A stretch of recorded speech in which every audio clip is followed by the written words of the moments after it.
messieurs, bande de il y a le code de... Sorry, excusez-moi, comprenez-moi.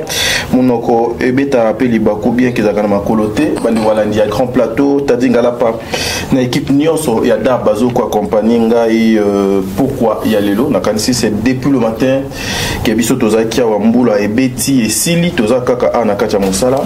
Objectif ezali justement il y a quoi informer bino na ndenge et longo bani. C'est une émission purement technique. Alors sur cette émission tolobela Madame Bellevue, tolobela ba comédienne Nyonso ya Congo, tolobela voir même dossier il y a de la star, tolobela pe matanga o etali papa Nabiso Pico Bamakambo ezali et puis Ebele Ursil Pechanga vous êtes convoqué dans l'émission Oyo Madame Cardozo Tata Mwasa Banananga j'aime bien lorsqu'elle m'appelle bébé donc Cardozo mille esprits en tout cas vous êtes convoqué dans l'émission Oyo Madame Davina poids actualisation mon amour de sœur tu sais combien je t'aime déjà ma sœur vous êtes convoqué aussi les artistes Nyonso. Hein, vous allez vraiment convoquer surtout la relation au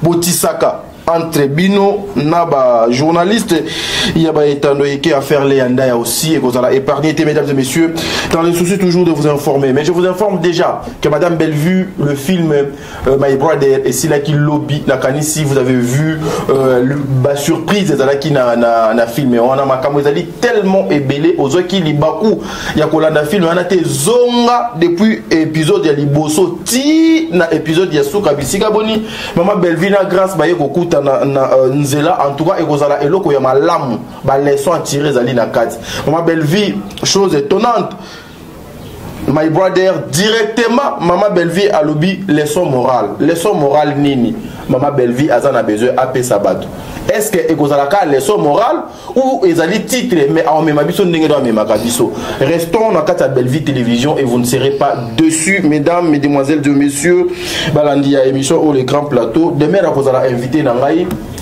bien merci Mundirba en tout cas bango nde tokozala émission oyo ensemble na bango dans le seul souci justement de vous informer na outil la bino extra filmé na kombo ya My Brother ou déjà chez Sili et puis tozonga pour nous la bino tonton Yams tonton Mundirba j'allais dire et puis madame de mère Mukusa Talo coach donc ça dit suivant.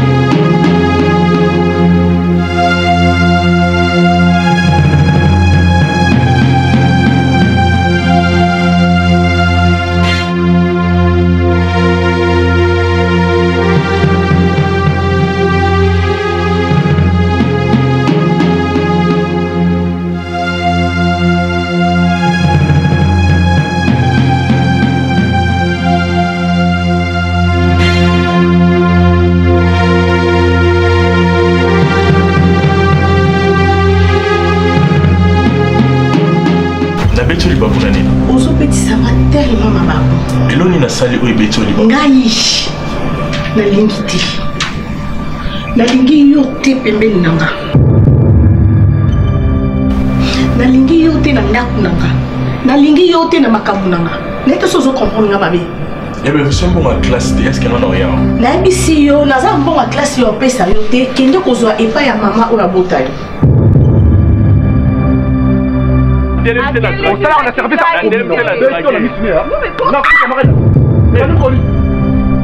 Messieurs, la ligne a blaté dans mon cinéma. Donc, on a codé, puis ça, et ça va maman 500 francs, on doit faire mal, on va prendre un livre à 500 francs. Donc, on a codé, puis ça, et ça va maman a bichou à l'objet, tout le beau peut s'en bon, on a ma boque, pour on a mon code à 8 à moi, on a un gars, à cause ça, il sous-souté. Le monde à côté, le monde à côté, voilà. Aux autres, ma côté, pourquoi? Hein? C'est ta femme? Non. C'est ta femme? Non. Hôtel m'a fait maintenant pourquoi? Je suis désolée parce que au Québec c'est la Winnie. Désolé pour moi yo non ma bituna izanga makolo maboko ba pesi mo opesanga suka wana mama. Nali conseil on dit. Nali conseil on dit. Et tu te dis non on a battu la moi tena. Yo étudiant on a besoin de battre la terre. OK nous ça la mimuna. Oh ça la beauté. Université on a faculté à beauté. Tu connais ta vie. Moi au moins, mon travail, moi au moins j'ai un travail noble. Ça c'est un travail noble. Je porte ces tenues la tête haute. Je gagne mon pain chaque fin du mois. Je n'attends pas que mes parents aillent travailler pour me donner, pour que je fasse la patronne. Tu n'es rien.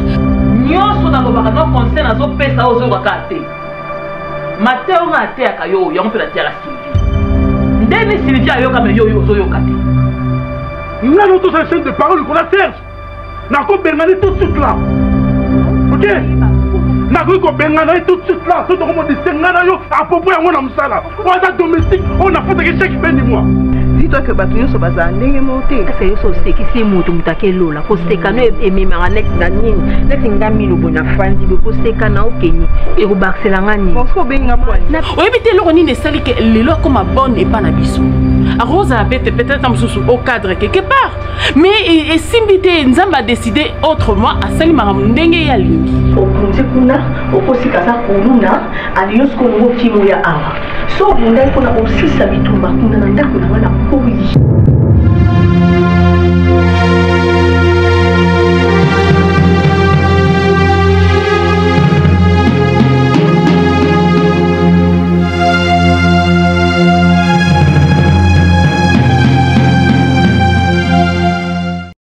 De nos jours, l'hygiène intime est une priorité. Voilà pourquoi Maliane vous propose des produits d'hygiène intime à base des plantes naturelles testés et approuvés dans les plus grands laboratoires dans le monde.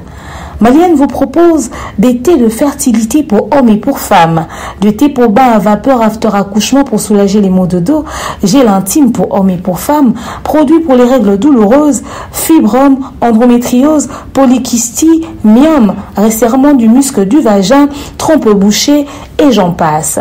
Vous avez également des produits qui vous aident dans tout autre type de soucis gynécologiques que vous pouvez avoir. Ceinture abdominale, vous avez les protège-slip, les bandes hygiéniques et tous ces produits sont disponibles sur notre site www.maliane.com.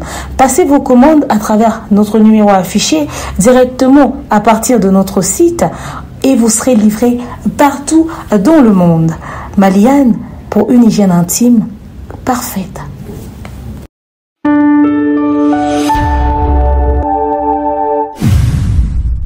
Nous sommes de retour, mesdames et messieurs. J'en profite de l'occasion au cri de la Pessingaï, Gypson à Pessingaï, Christian Loumia à Pessingaï, de saluer ma maman, ma reine, maman Bijou Ketani, au bon papa Jean-Pascal Leka. Un grand merci à l'impératrice maman Marie Tabora, depuis les États-Unis. Un grand merci à toi, mon amour de sœur Katez. Un grand merci à Aurélie Mafouka. Un grand merci à maman Diasonama, la mère de plusieurs. Un grand merci à maman Zozo, la femme de papa Noema Bakalanzinga. Un grand merci aussi à maman Deborah Lubanda, maman Nathalie Nana Moussibou. Un grand merci à maman Charlie Bozio, maman Charlie, que les bons Dieu vous bénisse. Un grand merci à Madeleine Aketa. Un grand merci maman Émilie Setimaï. Orphelinat vide, c'est-à-dire les orphelins bazawana bazo bepe na besoin balia basepela lokola bano ya biso na banda lokola bana o ya bino et vous avez quelque chose de bien, ne bandez pas tonton Mondirba pour na pese mbote. Bonjour Dieu merci. Bonjour Talinga Lapa, na pese mbote na coach Tamer Nyangi, na pese mbote na bande nyonso oyo bazota la biso siko. Santé kitoko. Ça va. Moral les andés. Ah, bien sûr, toujours. Hein. Pepele. Ouais. Ah, vous êtes déjà prêt? Il le va prêt. T'es déjà dans la prêt. Ah, ok. Mais ça va qui déjà prêt. Ah, oui, nous voyons déjà prêt. Ok, goût. Voilà, coach de mer. Abarikan. Pas que oui. Mozo de Sana. Libala tango ebandaka basusu baloba basusu batongo basusu bakana biso bolingo esi eumeli tika bango baloba tika bango baseka ezali rythme bato ya mokili rapport nini na mbote na pesi zonga ye mon amour zonga ye zonga e magali na mabuko kwe na koza yo mama tobana na yo. Mais on comprend c'est-à-dire mais rapport nini c'est-à-dire on a plus comme mot quoi vraiment banni dans le sambo na kanisi penza na sali salutation spéciale na bandeko oyo bakenda libanda mboka kotala balonga na bonka mbala moko bana bazonga papa bolé mais on a bien compris na biboye une pensée spéciale na bandeko bakenda libanda ya mboka kotala balonga ni na bango ka mbala moko bakanga pe ka photo moko ti lelo souvenir ezo kosia zonga mon amour zonga est-ce que bike pour la nostalgie pour la bolingo koyembela pe molonga eno nzima mbanda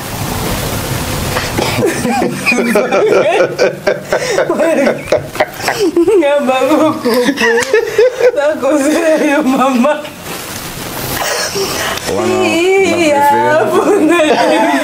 boni okomi kopesanga pasaliwa basalanga ekaka mpona yo mais est ce que horoscope yango yayo na ekokana nde motuna en tout cas namoni obandi émission na énergie makasi en tout cas mbota bani nyonso bazolanda biso merci tadi pour la salutation nde bomoi botoli totondi toa na assez d'énergie. J'espère que vous êtes en forme et en bonne santé au lieu 2 fois. C'est bon. Évolué. Vous êtes en forme en bonne santé. Pour te na libandi ayam c'est si kazwami. Puis tu en as souffert ma casse. Na tonton Bev, na tei mon baya na maman, na somo butu, na maman nyonso na maman na sa famille bota. Tout peut ça peut mettre un beau tété.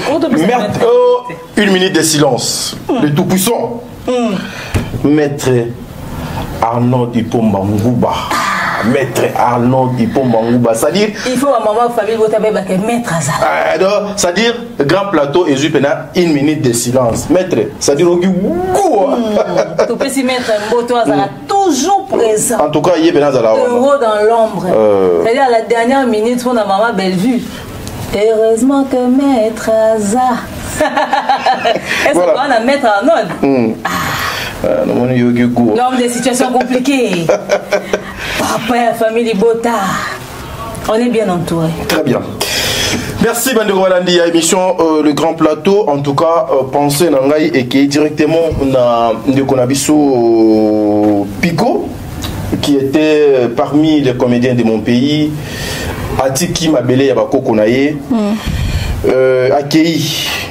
Atiki Mokili Akei Namabele Yabakoko.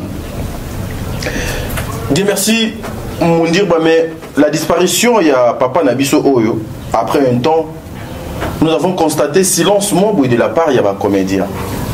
Apparemment, son corps, neti kaka basundola kiango, batikela kiango kaka l'a dit et sobé. C'est dit à quoi? D'abord, on a représenté ma condoléance. Très bien. La famille biologique. Il y a Papa Pico et famille artistique. Donc tout le corps de Yaba comédien. Et voilà. Corps, il y a Papa Pico, je pense que ti Akina Okufa va faire toujours partie à groupe SOB, bien qu'il y ait eu beaucoup de spéculations. Il y a un avis solitaire à Kanda qui a prétendre que Pico a ça là qui est ma confidence. Il y a quitté voire même le théâtre, pas seulement le groupe mais le théâtre parce que on s'est retrouvé et je pense que déjà dans cette émission on a envoyé et le Rwanda c'est mais la confusion est belle parce que après avoir dit ça est-ce que sur bâti le charge il y a aucun endroit au salamo je ne pense pas qu'au salamo parce que au frustré et sobé oyo il y a quand même tout la souka na mon oiseau porter responsabilité il y a aucun Pico. Très bien. Donc le roi Aza acteur on va nous faire partie nan il y a le groupe Liz Boy on ne peut que laisser pas toute la responsabilité parce que les tolo basiko ba comédien ba cotiser. Ok. Il y a une liste où les comédiens vont cotiser. On ne peut pas étaler ici ce qui n'a pas été comme bien sûr. Mais tu as dit que dans ce cas, la liste est donc, bâti qui est lié totalement responsabilité. Peut-être il y a prise de décision, il y a une famille, parce qu'on va faire partie dans nos groupe, mais en coulisses, sur le plan financier, les comédiens ont payé sa cotisation. Très bien. Je pense que dans la liste des autres en tout cas, ils sont là en dessus à $2000. Très bien. Ils ont assez à $2000. Voilà. Donc déjà, les boulots, les lots, Nécropole, ils ont 3000, hein? 3000, quelque chose comme ça. De ce déjà, les comédiens n'ont pas un moment. Ils sont capables de décaisser 2000. C'est que déjà, il y a ces possibilités. Il y a aussi ma cercueil, il y a ces possibilités. Il y a loué tombe sous catafalque, Toba chapelle. Donc, responsabilité de Tigana Mabou, peut-être la prise de décision, on lui a laissé prendre le devant pour les acteurs Oyaza au sein, à Koufi au sein et à groupe Lisboy. Vraiment. Mystère de Mokili. Au cause de locataire, c'est la Mokili, au fond chez les parents, mais jour au Koufa. Au commis Bayer pour le cimetière locataire à Zalakate Tobanga Nzambe pour bisika to kenda to ebité Nzambe za likolo na nyonso coach de mer j'ai fait libaya ndenan j'ai fait libaya na masisi non et yelinga kaka to zobeta lisolo coach de mer mais au moins coach de mer motivation wana sensibilisation oyo ba comédien bazala nango souvent ceux qui moko na bango aki to sentir en moté to tikali sentir en moté na kaya ndeko na biso Pico c'est selon yo eza dit à quoi parce que lorsqu'il était vivant il était aussi absent na ba activité ya ba collègue na ye ou bien c'est parce qu'azali na kati ya nzonzing te azali na système te ou bien azali visible était ou vendable était sur le plan scénique. Déjà, ils m'ont posé question précise réponse dans le besoin. Mais précise de réponse. C'est déjà réponse. Quand on zoba parce qu'Azaki c'est déjà la base. Est-ce que pour Azalaki, est-ce que pour Azalaki, à ta question. Non. Mais au fait, que les gens arrêtent de nous demander de traiter tout le monde de la même manière. Batouarolela maka de la même manière. Parce que mon initiative, c'est un exemple. Fille moi Pamela mobile na bomi na Cameroun à hôtel Belgique. Non quand tu vas bon mamba Alexandra bien sûr on te temi pour ni mamba fille au temi te to ça na ora mon côté.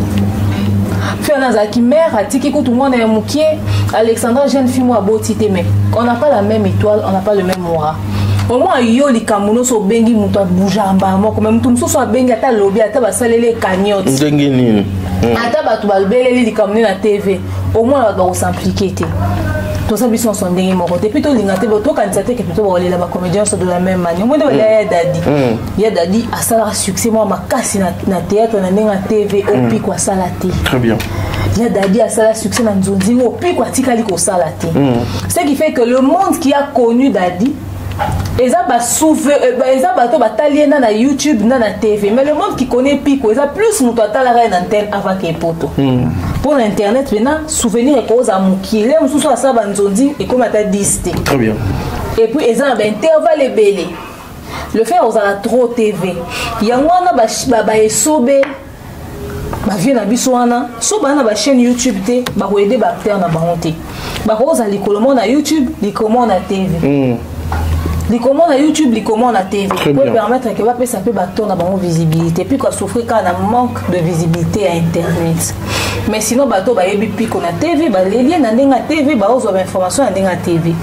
Et puis ba comédien pour zelaté ba za l'impliquer de la même manière que ba Diana Makila et non ba okuta na mingi na nzonzing et rapprocher ba on a ba ndenge mo. Mais pourquoi ba on yoso ba za ka ba comédien? Ba okuta na combien de fois na pico na tournage. Et so ba benga ba invité mingi te.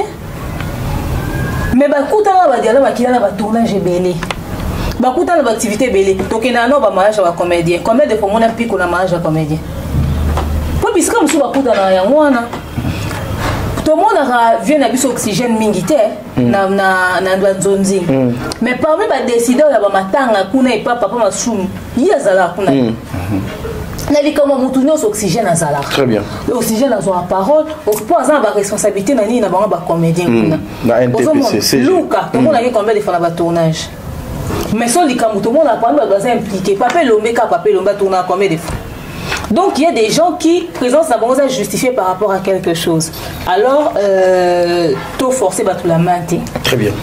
to lela na bato ba olila po ya zana mawa aya opesa ko tala te ya pesa été pour ani te yo pesa ya yo le quoi yo to ni sem na ma opesi au sentir compassion opesi en tout cas ba comédie ba okunda ye na honneur azo ko mériter un point c'est tout rassurez-vous que les gens quand même sont impliqués même si vous omona ya ngote le quoi ya bato nyonso ala muta beste puis ko kufi sans matière bona solo betate au moni soki piko asaleka te loko mo boy bonie boka internet awe kuto tiki mosina zemi atiki na bana zunzi ba makangwe loka kena matière na nzoto yombo okantonde basundoli po bango mo bino bokasi bakoti coulis nini basubasmante même surtout boka piko kufi bakomo luka de matière apiko bango ke matière ezate botombola matanga apiko ta bon lobela ngote pour le bani puis qu'on confie après na nini na nini na zai wapi mama tanga belé au monde ba seku ça ya bato là parce que mon tourna peut-être à ça là qui est le roman boy donc matière na ebimi par exemple donc voilà mais kaka analogie qu'on a madame de maire les artistes na habité eza parce que il faut ka kotala ba e o to zala kana bango ba o to se fréquentaka ba to o to liaka ou quoi parce que je vous signale que il y a eza na moko na bino na kombo il y a Dolastar depuis la disparition de sa femme. Dolastar depuis un certain moment Azali Yako Kangama Nakacho Moko il y a ville province de Kinshasa Awa 4e rue silence radio Nangambu Yaba Komena Nangambu Yaba artiste nyonso en général. Le silence radio. Dieu merci mon dirba. Au regard de cette situation tokoki ko analyser en ndengeni il pas allé abandonner il parce que abandaki ko s'afficher et puis ça va tout leçon ou exactement c'est quoi bon je sais pas maître Azaraki encore peut ça biso d'éclaircissement mais je pense que après c'est biso d'éclaircissement là sur Magambado là ok là ok tant on a mega qui ko s'informer yo mon sala mais on là mais on est à la pause. Là, c'est bon. C'est bon. Voilà. Là, mais qu'on s'informer. On m'a dit que les alliés logiques, ceux qui moto à Koufi, que vous saluez autopsie à Liboso, en fait, la loi donne la possibilité de retenir nano moto bakangi tibosa la autopsie à mibale réponse sur autopsie à mibale so les alliés le lenge moko na autopsie au aliboso wanande baruki ko libérer parce que moi je me demandais est-ce que pour ba libérer Dolastar il faut forcément famille à moi si n'est pas fait autorisation on nous a dit que la loi permet à ce que vous ayez l'autopsie à mibale mais il y a aussi la durée qui compte.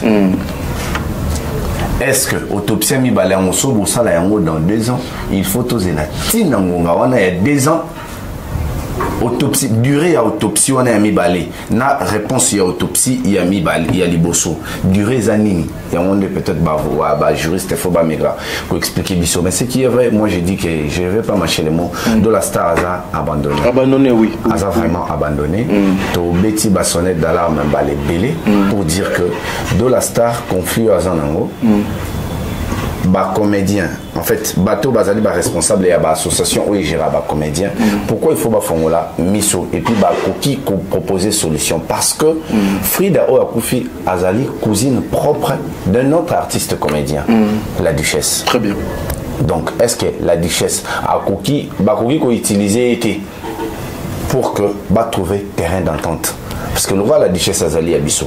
Problème où Mobali a un problème pas Azali Abisso. Et la duchesse fait partie de la famille à moi Suana. Pourquoi ne pas passer par la duchesse pour nous ça la rapprochement wana. Donc si moi je peux dire quelque chose dans Mamado la star, ça fait 5 mois Lélo.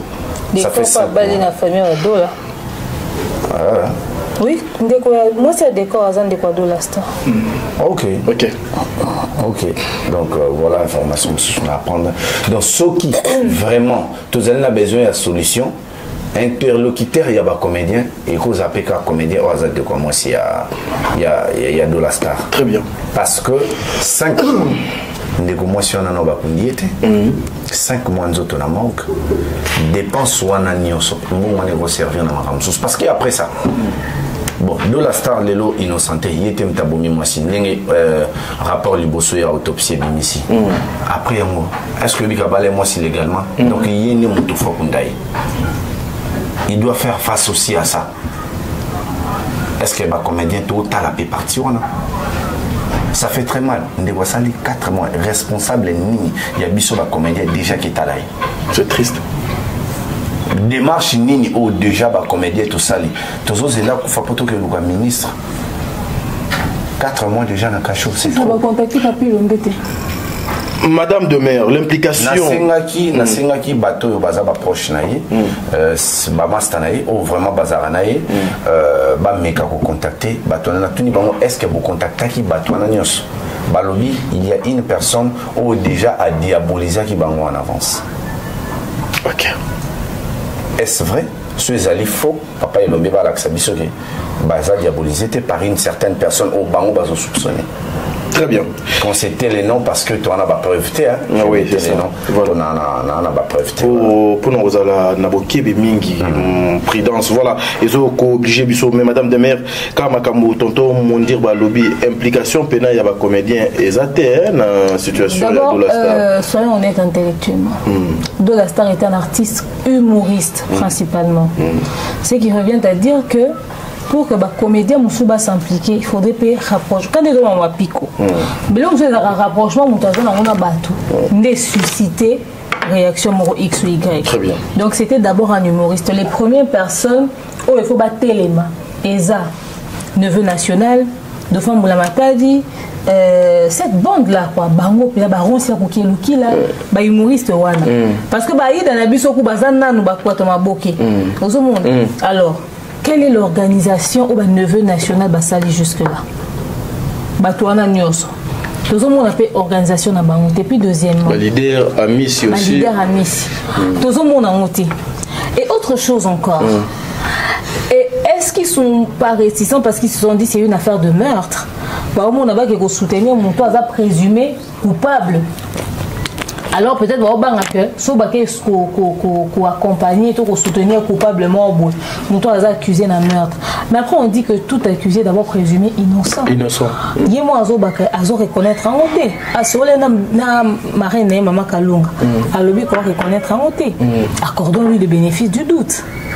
Accordons le bénéfice du doute parce que d'après ce que maître Steve m'a fait comprendre, c'est que et au autopsie et que son dossier est classé sans suite. Il n'y a pas de suite au fait. Il n'y a pas de suite.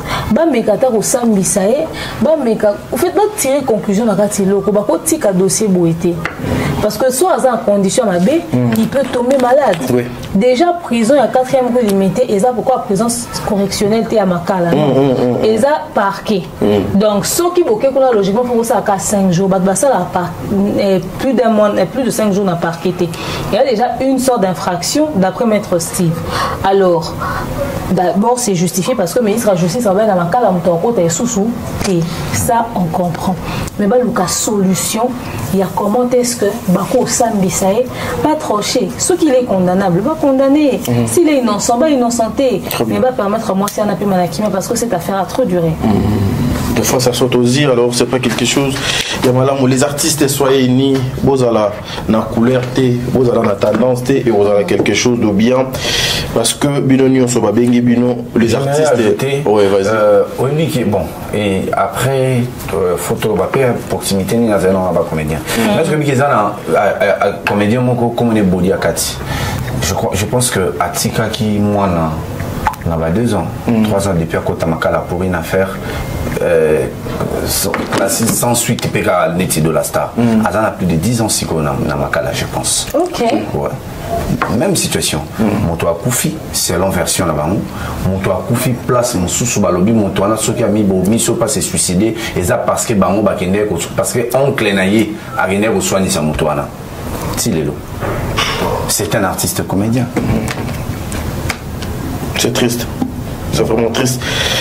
Bozalana Babengi Binonioso, artiste et ici aussi j'interpelle même l'artiste musicien Fabrigaz, dont a été beaucoup plus Fabrice, mais là tu sentir peu vraiment implication il y a faté maestro il y a quelque chose de bien so chimwa lisukuna so ezaki mutu moya ko fingele mutu makangi wana ngabi mamba donc apparemment ce sont baba inutiles de bazozo place dans la société ceux qui font le travail na ndenge longo bani ezosi maté voilà tozongi ana mulongo il y a ba comédien mesdames et messieurs cette fois-ci nazo linga moi entre parenthèses moi oui madame de mère messieurs mon dire pourquoi aujourd'hui le geste posé par le comédien même sur ce qui concerne ma beauté extérieure na bango écrit à toujours mérite toujours insulte na place publique au lieu que les gens arrivent à vérifier exactement ce qui est allé entre autres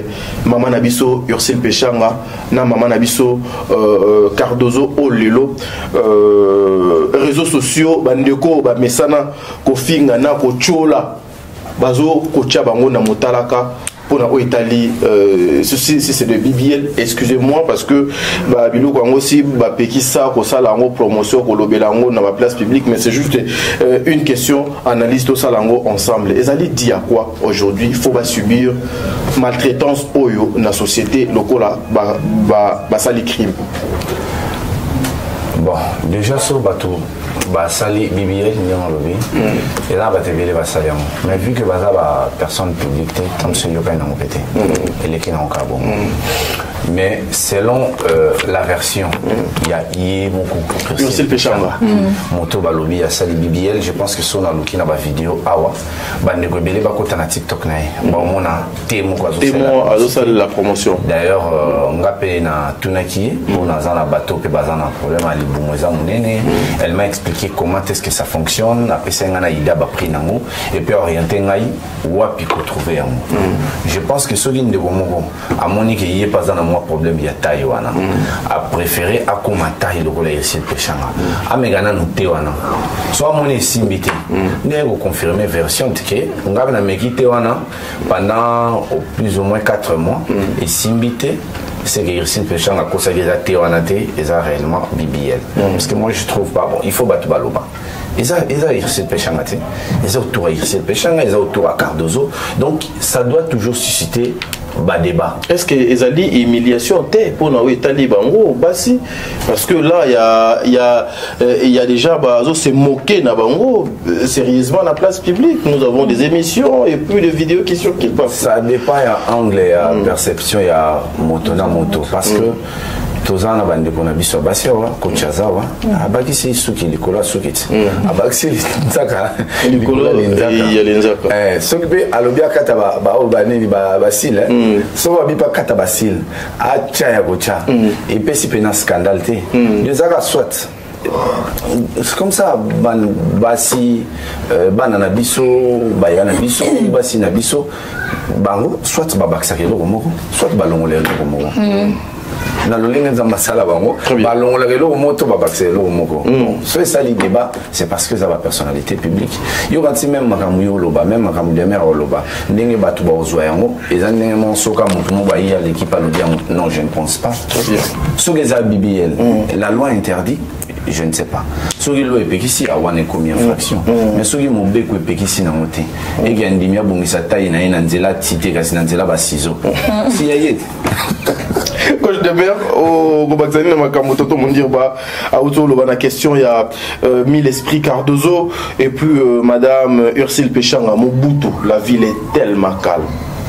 Au fait non, quand maman est tombée sur le bébé, BBL, aussi maman était. Ah, c'est la bonne. Mais comme il y a aussi là Cardozo, et comme il y a tout ça, balelo, tout ça, lobby, tout ça, lelo, tout ça, lobby. Et on est là tout là. Bah, ça, on a bon, il y a nani.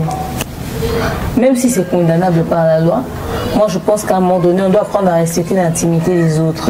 Il y a aussi péché à ça, les autres correspondre. À l'ingui, à ta physique, en valeur. A décidé. Ocha physique en valeur des ancoconda. Mais ça, mais moi, il est libre au cancer. Maman, Ursule, la qui peut mon nez n'endingue dans nos cancer. Non, mon acquis la dernière fois, il a pris du poids. Mais c'était pas extravagant. Maintenant, après, comme c'était pas dérangeant, elle pouvait laisser. Elle a choisi de prendre des thés minceurs. Et mon sous-sol, mon balai, mon tassigné à Konda. Là, mon sous-sol a besoin de travailler dans la production, mon robot et tout et tout. Moi, je lui dis tout simplement félicitations parce qu'elle a réussi ce que beaucoup de femmes n'arrivent pas. Aujourd'hui, pour boire le Konda. Il y a le bénéfice que grâce au thé naturel, d'akondi. Tu accorder bénéfice du doute. Sauf de prouver que ils ont battu na wana ting de conditionner, mais ils allaient l'homme. Souvent, on a trouvé ça les reproches. Moi aussi, on doit présenter biso battu. Parce que nous tous à se faire opérer. Après, il y a un temps de guérison. Il y a l'imoyen mingité. Même Cardozo peut dans mon place à l'imoyen quitté. Dans mon épée, maman, Ursule place à l'imoyen quitté. Donc, eh bien, pour une chose de jalousie. Elle n'est pas en Taïwan. Le quoi est en côté. Il y a moi, elle en fait un problème. Enfin, bref, moi, je dis beaucoup de courage à Ursule. Et elle a parlé de thé minceur. Les gens ont dit que c'est la chirurgie esthétique. Moi, je reste convaincue d'une chose, que les femmes doivent apprendre à se mettre en valeur. Bah, c'est bien négligente. Moment et le moment où correspond à son physique n'est été à l'équipe et à Bébis. Très bien. Mais ce que je vais demander à Ursule, pendant que les gens sont complexés de sa nouvelle taille, fais un effort. Au Luka, au maintenir soit Taïwan, soit Kondi Makasi, Omi Bébisa, soit pour Oye Mounene, sous Omi Bébisa. Il y a un masse de choses à cause à Konda. Il y a un masse de choses à cause à paix. Donc il faut aller retrouver juste un milieu et essayer de payer. Très bien. Et puis, les comédiens, Balongoli pour soi, nous autres, Baksamaki pour nos produits, parole qui.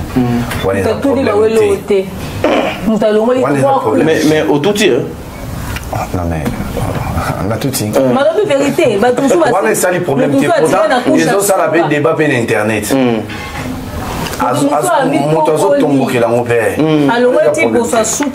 Michael Jackson. Est-ce que ce sont des personnes au Baba Luka il faut qu'on touche dans la personnalité? Il y a Ursule, il y a Moutou, il y a Tadi. Ah ok, c'est bon. Heureusement, Madame Basbabi Ziki, ça va m'étumba. Une façon, il y a une façon, il y a que moi, les dessous pour nos côtes, bien pour nos fingers, Ursule, dans Cardozo, le cola Baba Luka. Comme d'habitude. Voilà, en tout cas, les comédiens, nous sommes vos frères. Oh, Ser Nabino, nous sommes là justement pour vous accompagner. Dans les soucis toujours que mon salaire Nabino est à Moulamalamu.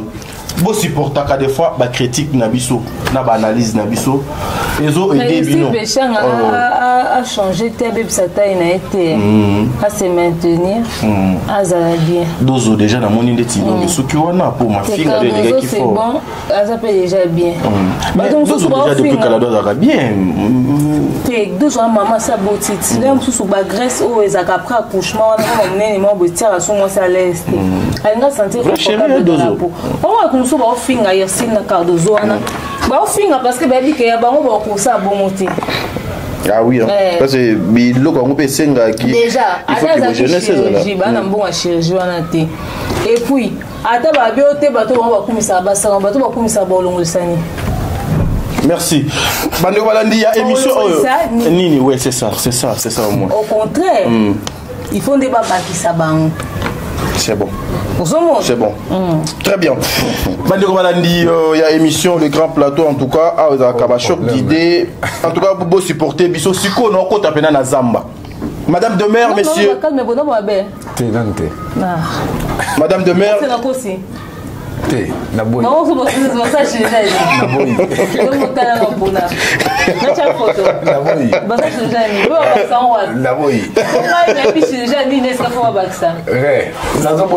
Voilà, merci beaucoup. Nazo kota siko na bilanga yaba artiste et comédien ya mbokonanga. Madame de Mer et monsieur Mondir ba place onde non fongola débat quand ndenge na mesana ko fongola. Artistiquement parlant,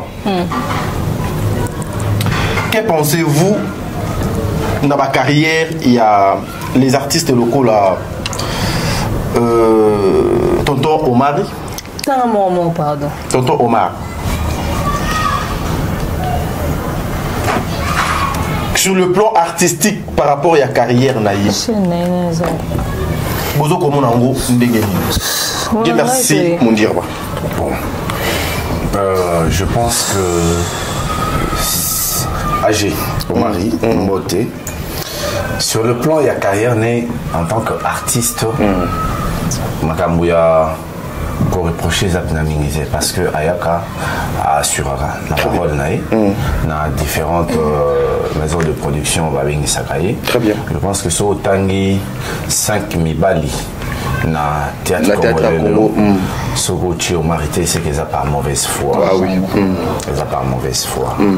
Maintenant, quand il y a question il y a la forme et carrière en tant que producteur. Ce qu'ils allaient en tant que producteur, parce que le producteur il va filmer où il est dans la chaîne. Très bien. Je dirais, Omar a créé chaîne Omar et Télévision en octobre 2016. Et 2017 plutôt. Très bien, très bien. En octobre 2017. En octobre 2017, chaîne Omari, ils ont 30 000 abonnés. Depuis 2017 ouais. Jusqu'au jour d'aujourd'hui. Jusqu'au jour. Très bien. Ils ont 30 000 abonnés. Je pense que Eloko et Sali, moi, frère Anna, ils allaient sûrement faiblesse à production. Faiblesse à production, n'est pas si résultat. Parce que YouTube, on a YouTube vidéo before. Donc ça veut dire que YouTube a l'air qu'à vidéo. Très bien. YouTube vidéo, les lots, ils ont pour ça. Parce que parmi différentes plateformes où comédiens proposent œuvre na bango, YouTube n'a mis vraiment où ils ont occupé Bissira il y a des colos. Très bien. Ils ont occupé Bissira il y a des colos. Donc faiblesse il y a production.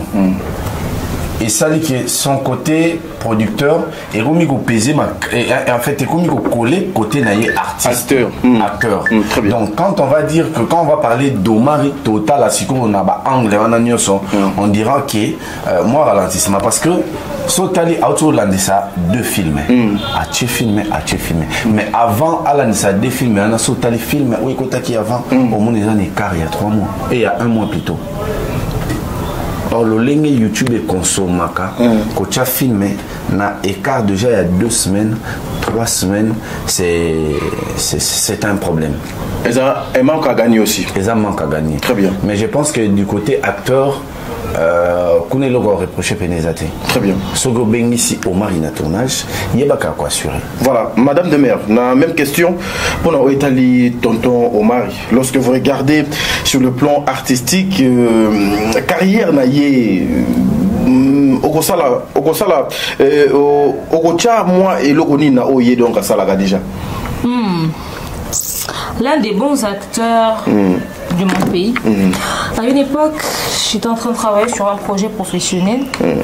Il y a des bandes en Boka. Si on avons nominé meilleure série en Afrique, na Montréal, na Canada, na joueur à Nakati. Alors, monsieur Mokazaka a joué le rôle mon parole. Dans le bas, on a continué à m'aborder théâtre. On a un cinéma professionnel. Ceux qui ici un acteur congolais qui peut assumer ce rôle-là, c'était Omar Kabon. Parce que depuis toujours, on a apprécié la manière de gérer le personnage dans la scène. Très bien. Alors, en tant qu'acteur, c'est un bon. Il ne suffit pas seulement d'être bon. Il faudrait se maintenir aussi. Il est vrai que dans certains films, on ne sent pas la rigueur au Maracosa, non, peut-être ailleurs. Mais sur scène, en tout cas, sur PC rôle à Sampozaka. Ça, c'est sûr. S'il y a des acteurs, il y a Mibali au bazar, toujours d'un bon jeu d'acteurs, on a scène, il y a Omar Kabongo. Il y a Omar Kabongo, il y a Pierrot Ndombasi, il y a Gesho Ingani, il y a Dacosta. Bazar parmi les acteurs au bazar, rôle d'un peu assumé, il y a Papa Serge. Très bien. Papa Serge, en tout cas, Papa Serge, à ça a jeté un rôle d'Ingizoyopé.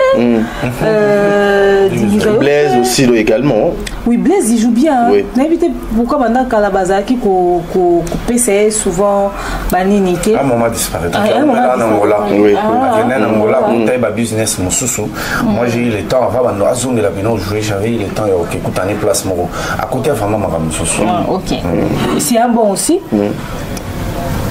Donc Omar c'est un bon comme acteur. Après, comme producteur, j'aimerais poser une question à tous les acteurs, puisque je parle d'Omar Kabongo. Êtes-vous obligé d'être des producteurs aussi? parce que se donner dans le domaine de la production et une exigence ébélée. Omar a beaucoup de tournages dans la semaine parce qu'il est très sollicité. C'est son temps, c'est son époque. Après, ça passera. Les lots, Gatsby, Oya, Navag, Moussousou, jeune acteur, Amibali, alors, est-ce que tout le monde est appelé à avoir sa chaîne et à être producteur? Et ça, c'est une exigence ébélée. Parce que quand on continue la production, il faut conquérir ou gagner le marché. Très bien. Logiquement, un Omar Ika Bomoké sa propre chaîne, quand il passe ailleurs, il faut batouana batala qui est kuna, balande na chaîne naï. Ce cas un film à Belleville, ça lit 100K et que impacté, tout influencé, film dans la chaîne naï. Il faut qu'il se pose des questions. Il faut qu'il soit sûr de mettre suffisamment d'organes dans ses productions. Très bien. Pour attirer ces personnes. Tu as 4 ans de tournage partout, c'est concentré quand la chaîne n'a non. On a le roi miroir, le roi visibilité, ou ça qui est attiré, regard vers eux. Alors, au joueur, film ma casse libanda tant comme la chaîne n'a et ça à peu près. Il faut aussi qu'ils voient ça. Est-ce que le film a produit une chaîne et ça à la hauteur, il y a un film bisca qui a rejoué. Parce que si tu veux être aussi producteur, ça a dit tout le roi Bellevue, ben va la capacité à comment, a la capacité à interpréter, a la capacité à produire. C'est pas quelque chose qui est donné à tout le monde. Les gens ont soit ça les chaînes, il y a dans la producteur, il y a mon réalisateur, il y a dans des tournages, il y a dans des histoires. Et ce qui est moi au suivre mon topé c'est mon soit c'est mon soit a la compétence. Yelo kwana. Na ota la miniature à Omar. Trop coloré, hyper coloré. YouTube a ça la suggestion dans studio. Ayebi ça abiso tel modèle affiche yo attirant. Aux monde bandero nyo sur la chaîne YouTube. Mon abiso le belama be vimi pour la miniature. Bokende kokota na YouTube studio bota la suggestion wana. Parce que YouTube visuellement affiche miniature mo soko mon ngo bien té. A otien moi en inventé. Ngam na ça la live dernière je peux vous le dire. YouTube a pour un modèle aussi fourni nos salaires, les manières nous ont représenté. Ça là bas suggestion, ça là pas proposition, ça là bas tutoriel. Ce qui est beau pour toi n'est pas forcément beau pour le logiciel YouTube où tu as exploité. Ah oui. Écriture est important. C'est trop et attiraka. Alors au moins il faut vraiment travailler. Et puis sur base de quoi que bon tiens acteur dans le film parce que ben mingi to parce qu'acteur on peut s'amener le rôle dans Luka. Il y a le côté commercial, il y a le côté business, il y a aussi le côté professionnel. Très bien. Donc il doit vraiment veiller sur ça au fait. Nous il y a pénal les locaux au Omar Ika bon. Moi na ebisa abino nga tangi cinéma. Nga na tangi réalisation. On se voit comme un réalisateur par défaut parce que à celle ci chaîne YouTube on a qu'on joue à cette chaîne comme réalisateur. Maintenant sur la tangi la en classe. Très bien. Donc maintenant on a ça avis na on peut ça avis professionnel. C'est pas parce que na jouera souvent que la rose a ignorante la réalité. Maman on a loba ceux qui va taler en okaka bon comprendre que effectivement ezaboé en tout cas on marque bon à veiller sur ba détail wana à veiller sur yango et puis bandeko bokenda oboyamba bokoma ko exploiter au maga sungi bino na tonga ba chaîne ti ba chaîne ko minene au maga comme acteur principal na bino a joué à 7-6 films successifs et là na boa kambel no bon c'est souvenir en temps de fort union sur Omar fournisseur pour la chaîne na bino bon aider à matisa pe chaîne naï. Très bien. Comment est-ce que bateau na ba ko soigner la bino na bateau ba accompagner pour matisa ba chaîne tant ba comme na kasa domaine la production besoin accompagner monter ba chaîne na bango et matati. Comment vous expliquez ça? C'est normal, il faut que l'on sente un accompagnement et un impact au fait. Et puis, on casse nos paroles, très bien. Pourquoi? Beaucoup font abaninga mutema ba fongolela bino mutema ba kangela bino mutema te faire ça ba chaîne na bino ba laxi no même stratégie ate za parce que mon na YouTube studio et za faute na bango te ba beka ka bino nzoka za ki co-production so collaboration mais là oh my vous fongolela mutema. Voilà, Dieu merci madame Demer na kasi to zaka kana na question na moko mais ba artiste baza moi 4 5 en tout cas Bogota la bango na moi moko très trop trop professionnel. Là, nous avons les scénaristes qui... Pardon, s'il te plaît, j'allais oublier quelque chose d'important. Papa Omar, je sais que vous avez un groupe et que vous avez besoin de Bimisa Bango. Je respecte ça. Mais pour faire attention à casting européen, ça peut ébeler dans bactère nabino. Il faut bactère nabino exister bazala. Mais bazana ba rôle phare nanou te ceux qui n'ont bazana non dynamique ceux qui bazana forte au fait. Parce que acteur au monde a fort na groupe na onzonzi nya match à mabe. Bon la date parce que bato musu na ba chaîne musu bazo faire jouer bato ba non na ba compétence te capo pour la visibilité à matalana pour que ça la nini non. Vous voyez que ça va œuvre d'esprit au faut la différence c'est comme ça na casse na TV na internet c'est qu'il y a internet de traverser la frontière et puis autres tikala. Voilà, s'il faut parler, il y a le président Guécho, Nakanisi, président Lelo Benandeti, to levé trop, président. Au Monique Bissopé, to levé la bino, président. Donc Lelo Benandeti, to fan de lui trop. Est-ce que Robima a causé depuis première émission. Comment ça n'a nous te pour éviter? Mais c'est combien de temps to levé à Malonga tes na ba conséquences. Je sais de quoi je parle. Et puis je sais de quoi je parle. Et puis Nani Azali Bosonanga, il s'appelle Guécho. Donc c'est pas n'importe qui sur le plan intellectuel, moral, en tout cas Azali Moutou, Azali na ba compétence au niveau so donc sengeli pour à comprendre que non makamo ba lobeza pour avancement na ngai. S'il faut compter la carrière je fais on dirait to loba déjà mabe ya na flatete j'ai toujours été trop pacifique, je suis un internationaliste. Naza pena près loba na gesho ba 4 vérité hein. Continue d'ambongo na facilité et combiner l'Isanoé grâce à TapTapSend. Et oui, ma communauté, vous êtes en Europe, au Canada, aux États-Unis et vous souhaiterez envoyer de l'argent vers la République démocratique du Congo ou le Congo-Brazzaville, c'est très simple. Téléchargez l'application TapTapSend, demandez le numéro de téléphone de la personne à qui vous voulez envoyer de l'argent et rassurez-vous que cette personne a Orange Money, M-Pesa, Airtel Money ou MTN Money. Prenez l'identité de la personne qui est enregistrée, notez-le correctement et surtout, mettez le numéro de compte associé à votre carte. Mettez par la suite le montant que vous souhaiterez transférer à cette personne. Retenez ceci, dans un système, il y a code promo. Ce qui est code promo demeure, DEMEURE. Tanguyo okosala envoie Yakotinda Mbongo okofuta kaka. 0 frais de transfert. Ndekona akoyamba Mbongo en toute quiétude à partir il y a téléphone naé et cette personne pourra se diriger dans n'importe quel shop au coin de son avenue sans avoir besoin d'un code. Juste aller et retirer rapide, fiable, sécurisé et très simple. Tout cela grâce à TapTapSend. Avec TapTapSend, pas de problème de connexion, pas de retard. Une fois au Tindi et commis, tu tapes et tu sends. Code promo demeure. Recommandez-le à tous vos proches. TapTapSend. Ah, l'équipe en haut tout quoi. Moi, je suis un internationaliste et j'ai toujours été trop diplomatique dans tout ce que je fais. Bien, merci, Moundirba. S'il faut parler, il y a carrière, il y a président Guécho. Aujourd'hui, lorsque vous regardez ces grands hommes, n'a pas potentiel au Nyon sur Azana. Pensez-vous qu'Azo excellait dans par exemple, un fichot.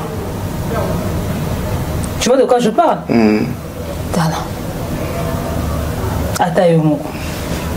Voilà, critiquons ensemble pour l'avancement. Il y a Misala, il y a Bande Konabiso. Guécho Ingani. Guécho Ingani, bon acteur, on a discuté ça. Très bien.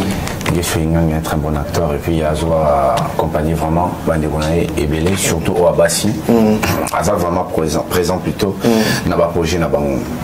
Mais Guécho Ingani a créé la chaîne en mai 2016 déjà. En mai 2016. Guécho a tombé victime, il y a droit d'auteur, il y a un moment où il y a Moutasenga Yasungae. Pour qu'il y ait la promotion. Après, Moutouana a déclaré Nzemboana. Très bien. Conséquence, dans la carrière de Guinée. Déjà, Guécho a joué Mingi et pas na Yemoko, na ba concept na ye que pas Batou Moussou. na libandé là vraiment avant de jouer mingi et pas na yemoko yemuta banda ben en fait atikala qui à un moment le seul artiste comédien il y a Lemba Oyo Abandaki qu'on faire vivre les marabas tournage. Très bien. Atikala est pratiquement le seul parce que les autres bamsou ba voyager qui bamsou production comme vraiment na baisse et il y a bandi à susciter qui peut bande ko belé bolamuka tsibona ba chaîne bolamuka vraiment à l'époque na lemba vraiment Gesho un moment simba qui vraiment poids il y a production itikala na lemba pour production long lemba échanger avec commune voilà donc Zaki comment la lingua là et comment la lingua Père Willeri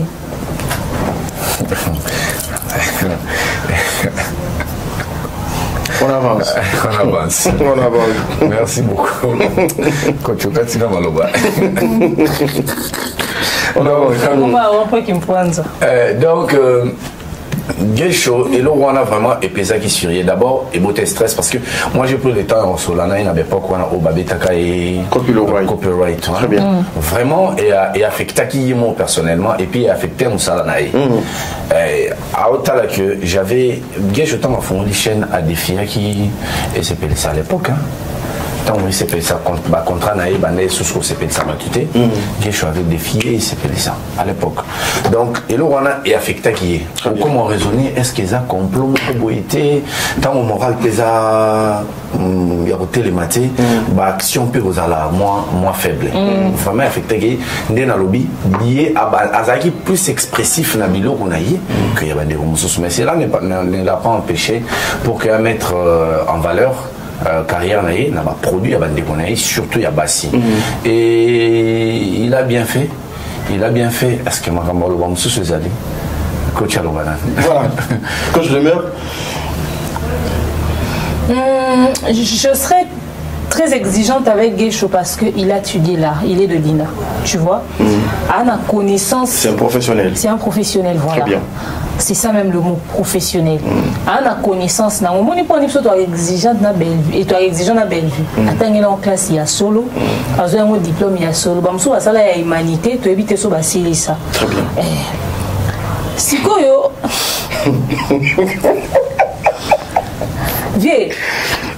Vieux ngai nando linga bato ba présenter biso bana o bakuya bango te ba ko jouer mais biso to bika yo so formé bana opesa bango matière oyo yeko na opesa bango tozo souffrir na monde que jeune génération ezoya bana na ba ability il faut appeler école de formation au fait parce que aux en a rigueur wana un problème principalement on a déploré yangwana ngana yebi acteur au bazar na groupe à Gesho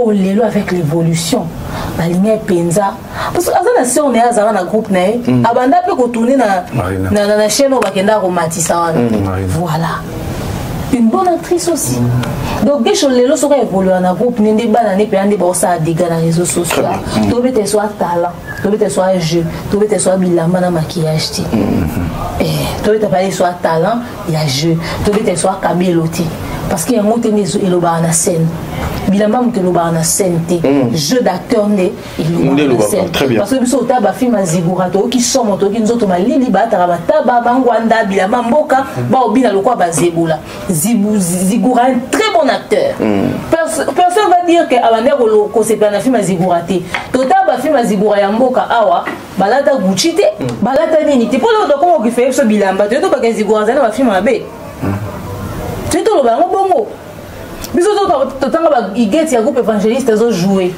akida aza poto OK aza on a te la mani tant sous a etata alite beaucoup na tant sous ça c'est pas moyen de gauche mais on a te la mani pour le comment kaka muninga yebi ko lata muninga sana kabelo muninga sana boy et jouer na scène donc président Gesho zong c'est son école de formation ana bimisa so ba acteur oyo bon pesa biso lisusu ba biloko to bande rosela effectivement excusez la chaîne a subi un coup mais je suis pas d'accord avec Mundirba quand il dit et pour parce que zo qui attaque wana yango wana peut-être influencé qui moi je suis pas d'accord mais la production ils aura attaque quand ils ont créé peut-être que tu as histoire à Candy Star. Mais raconte ça, ceux qui publicité, ceux qui est là, on est en bonne chaîne, réclamant ceux qui disent YouTube et créer pas en monétisation. C'est comme ça qu'ils ont créé Candy Star, en attendant que Bellevue TV monétisation zone.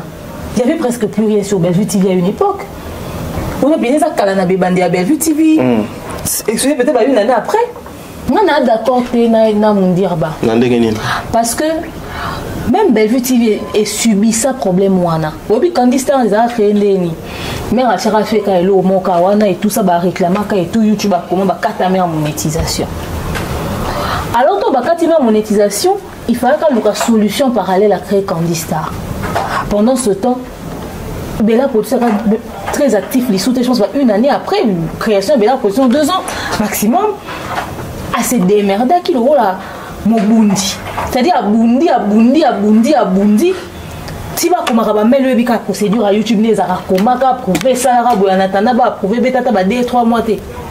En attendant Candy Star, vous avez un film, mais vous avez un Candy Star. Monétisation est aux zonga. Le Bellevue TV. Mais ce que les gens ne savent pas, c'est que quand on utilise ce zonga, Bellevue TV zonga, parce que YouTube ça autre que monétisation a comme on l'a dit a suggéré les sous-milité et dans la période de la crise on a quand on dit oh bah viens autant mais soutien sur YouTube a recommander les soutien pour mutambo on a fil d'actualité fa beta comme chaîne na yo ah mutu musu ata la rapport à monaki obimé na fil d'actualité Abunda. Alors moi je suis pas d'accord en disant que parce qu'il a rencontré ce problème là c'est ce qui justifie la faiblesse. Moi je pense que c'est parce que Gesh était devenu aussi trop sollicité. Et là, on a effectivement moralement, mentalement, et bêta. Bev n'a pas de toile, a tindé aux huiles locales, autant nous sommes au foot à bon en garantie pour la locale, Bev a ça là 3 mois. Monétisation n'a pas les garanties. Bakate on bout tout comme talandele, mail, si YouTube a usé sa monétisation après 3 mois. Mais mentalement, tu n'es pas motivé de tourner. Je comprends ça parfaitement, mais c'est pas une raison pour lui, il a baissé les bras. Si c'était cassé la tête, il s'était démerdé. Les pseudo-chaînes qui se prennent pour les maisons de production pendant qu'ils ne sont que une boutique du quartier. Ils se prennent pour un magasin. Bah on le battait qui va à la maison de production. Bah on la prod na sur la chaîne na bamo. T'es un gars ça gag. Rocambole. Aux monde. T'es un gars ça gag ça rocambole on joue escroc. Gesh faisait des bons trucs. Il s'est relâché un tout petit peu. Voilà pourquoi il faudrait que Gesh reprenne les choses en main. Gesh reprenne les choses en main. Parmi les chaînes là-bas, le fait na YouTube Lelo qui a Gesh. Causons la simanie, ça se justifie pas. Parce que quand tu es sollicité, tu oublies tes propres intérêts. Au lieu pour qu'on m'appelle très occupé, parce que la production ne peut pas m'acasser, maintenant ça va bien, on a besoin de ça bon peu. Alors ceux qui vraiment Gesh Olanda biso, mais quand on raison de sa groupe, mais quand on raison de sa chaîne, parce que les comédiens montent à la matériel. Bah studio Android des arts, bah beto créa bazar, bah structure les ana matos na ngoni so futi bambo na bango, bah yé na bilo na bango so kiti si. Bah ça le boulot. Yo pesika ba site, bazali. Zaka na histoire, zaka na site. So Monique, bactère na oliba ta zara ba na zara te tiata ba mangwanda ba ke joua ta na mboka. Tota na bisoka. Donc bref, Gesh s'est relâché un tout petit peu trop. Très bien. Il s'est laissé aller pendant qu'il a encore beaucoup à nous donner. Il a beaucoup à nous donner. Gesh a beaucoup à nous donner. Parce que si on a la scène, on sera servi. Non, mais déjà, il faut comprendre un peu pour nous compléter. Souplicité, il y a côté Kanami, Nasa Noboy. Tu vois, so tali avant bakanga chaîne au monde la production en Hollande. Depuis bakanga chaîne ils ont so côté siko au monde film à Soukachi il y a 7 mois. 7 ou 4 mois. Depuis film à Soukesili. So tali écart il y a film wana na Oisaki avant il y a un espace à 3 mois. Après, il faut dire que ce n'est pas tout le monde qui est appelé à produire.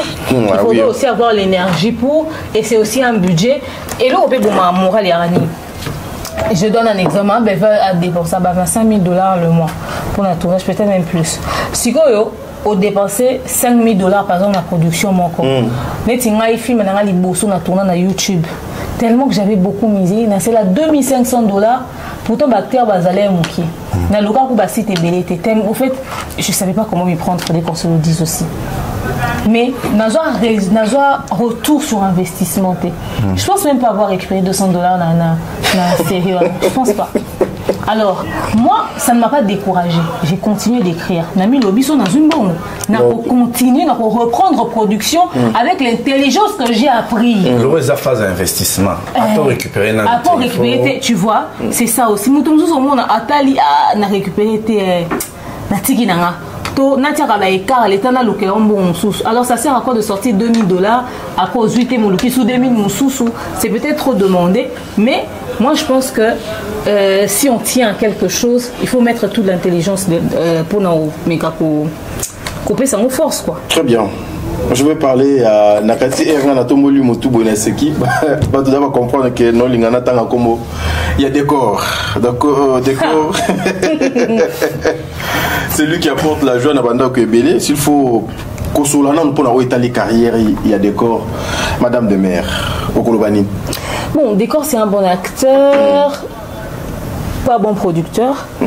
Ou peut-être parce qu'il n'a pas encore vraiment bien montré sa qualité de producteur. Moi, j'ai dit quelque chose d'important tout à l'heure.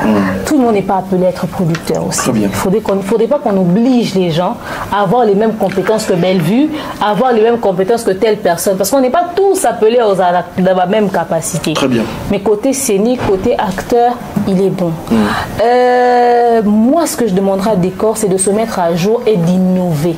De peur de devenir ennuyeux. C'est-à-dire, bateau bazar na humour.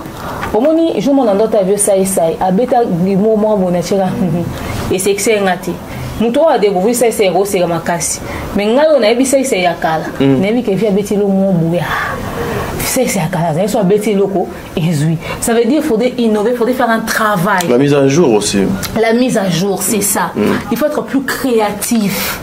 Au moins bakoswana bakata ba mangala esila puto yoka mingi ba moi sikizate yaka les mêmes choses et puis impolitesse sur les ke koma mabe des fois siko koma pena ke ba maloba oyo mutalobi et faire réfléchir un peu mutalobi et édifier peu pour mutako c'est kana okata mangala raté à un moment donné ça fait trop de bruit aux oreilles alors faudrait siko yo soki mutako ndima garder ka casquette wana vena biso esobe. Elle a toujours na casquette mais elle a dit SOB. Mais les lots SOB a autant dit ça tesika décoraza. Ah oui. Et SOB a autant dit c'est sous tesika décoraza. Il a déjà fait son temps. Son temps. Mais comme il a gardé sa même casquette, a innové, a créé le moussouté, ils ont dévié à stagner au fait. Pour te mettre les sols, elle a dit SOB photo mon na kati ya coutrement na. On a c'est pas na décor ça que va se déguiser te va quand même na forme moko. Ba décor balata na bon pognos. Tu vois? Décor il faut la SOB atali sai à se poser ces questions. Là où je dois modifier, là où je dois arranger, là où je dois améliorer. Pour que l'autre attende à recoller na zala nuit te. On aura vu de loin il va bétablement via Zana. Allez l'Europe ça. Et occupé à obéta pena azana no ane l'Europe ça. So la nel maman kalunga. Na peut-être dépend d'un personnage mais maman kalunga ça pena so maman bela zana on a kalaté. Peut-être qu'elle a choisi d'enlever certains trucs ou peut-être que c'est le poids de l'âge aussi, mais franchement il faut continuer de garder le côté intéressant quand tu viens. Donc Décor, son côté acteur, tout ce que je lui demanderais de se mettre à jour, d'innover, d'être plus créatif, d'être encore plus intéressant. Il est maintenant. Mais est-ce que tu as Monica bien bon dans une année? Ah oui. Est-ce que tu as Monica bien bon dans 2 ans, dans 3 ans? C'est ça le problème. Il faut se projeter à long terme. Très bien. Tous en copie à souka lelote. Total appel lobby. Merci. Pareil avec les Aïda. Ils doivent tous innover. Quand on va commander, on va se contenter Oh, bah ça n'a non, il faut innover. Très bien. Bien, merci, mon dire. Je pense que le coach Alobi, DJ Belé, il veut compléter un tout petit peu. D'accord. Ouais, c'est un bon acteur. Il suffit seulement connaître les jeunes à jour parce que les lots, d'accord, dans Kokata Mangala, na Mibali, Azasouye Monté, Exaucé Bazali, il y en a beaucoup au pays, Baye. Donc il faut essayer de voir toujours les couleurs où on ça là. Il faut n'abaxer parce que à un moment, on a dit Ngamougou. Sigoyo, Tokomi Ebele. Très bien. On a avec impolitesse, avec arrogance. Voilà.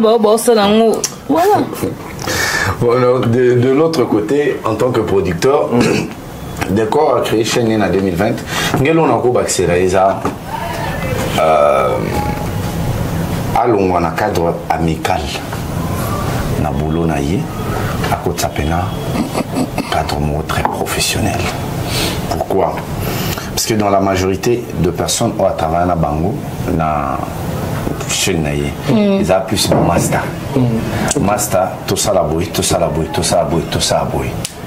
Tu vois, on accepte à jeune, à Zoz ou à expérience avec les temps, mais il faut comprendre un peu le Rwanda. Mais na Toyo Bandela Lisusu, même Makambo Tolobi, peut-être sur président Gesho plutôt, parce que de corps pas au coup, de corps à Sali, tout ça les films. Après Kassa Bagag, film de Bosso, tout ça les moi à 13 ans, ils ont filmé mon AP intègre Mingi parce que film et ça l'aura déjà en 2 jours, ça a déjà plus de 100 000 vues, épisode dans Wali Bosso. Après, tu vois ça là, comme on dit, Bana Bilaka, je crois. Mais na film, on a déjà, d'accord à Misaki, nous avons tous misé le temps, cette volonté à faire avancer les choses. Moi, je mon sur 2 films, on écoute ça, on va d'accord récupérer le côté. Oh là. Pourquoi? Parce que Adsen César a un problème. Adsen n'est pas il y a reconnaître le problème. Il fallait aller qui s'en bon. Mais chaîne le les gars qui n'a pas beaucoup, il y a battu.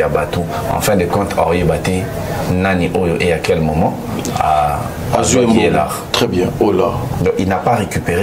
Déjà c'était ça qui avant. 2 films mais on a parce qu'on a dirigé 2 films mais on a. Moi on a 13 ans on a commandé on a des films mais il y a mis balai après on a pu mener comment.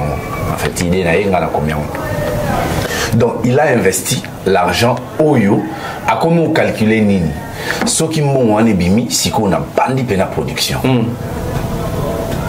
Enfin, causé là, mon a joué à moitié. Très bien. Ils arrivent vraiment parmi les éléments OEP et décourager la chaîne. Après, Tilelo, il faut se mettre à jour. Moussa les a suscité, pire petit, pire master, pire vieux. Et à Moussa là, faut il y a que le côté acteur naïe au sérieux, que le roi a déjà la chaîne et Banozong il a raillé. Et Bandozong et la raille. Très bien. Voilà. Mais aussi, justement, Tolobeli, 3 hommes, hein, Babazapé parmi hommes forts. Il y a théâtre président Omare, président Gesho, et puis l'artiste décor, Yoko de la Ligne, Bengestar, so Bengestar Bité, Gana Starté, Benganga décor. Merci beaucoup. Mais aussi, nous voyons Naomi Ngolé là, à Outipé, qu'on s'est lancé, hein, na production, il n'y a pas longtemps. S'il faut que ça l'analyse, pensez-vous qu'elle sera aussi une bonne productrice que Negazalaka, actrice sur scène? Dieu merci mon Dieu. Bon, moi je pense que Naomi Ngolé là, tant où a lancé le groupe Naï, Nathan Oyo a joué acteur a bandi pour jouer ses bangos vraiment dans le terrain en zone les agis m'ont poussé magasi. Ok. Les agis m'ont poussé magasi. Ce qui est mon qui prête, il fallait préparer l'équipe, je pense. Il y a quelque chose de mieux. Parce que normalement, là, c'est pas n'importe qui. Hein. Ah oui. Tobeti de solo, vraiment, ça parmi les actrices qui ont joué, ont joué. Mais ce temps où il y a lancé qui groupe, Nathan Oyo, Mbalamoko a filmé, je pense que quand on est à qui m'ont coussé. Les a vraiment m'ont coussé.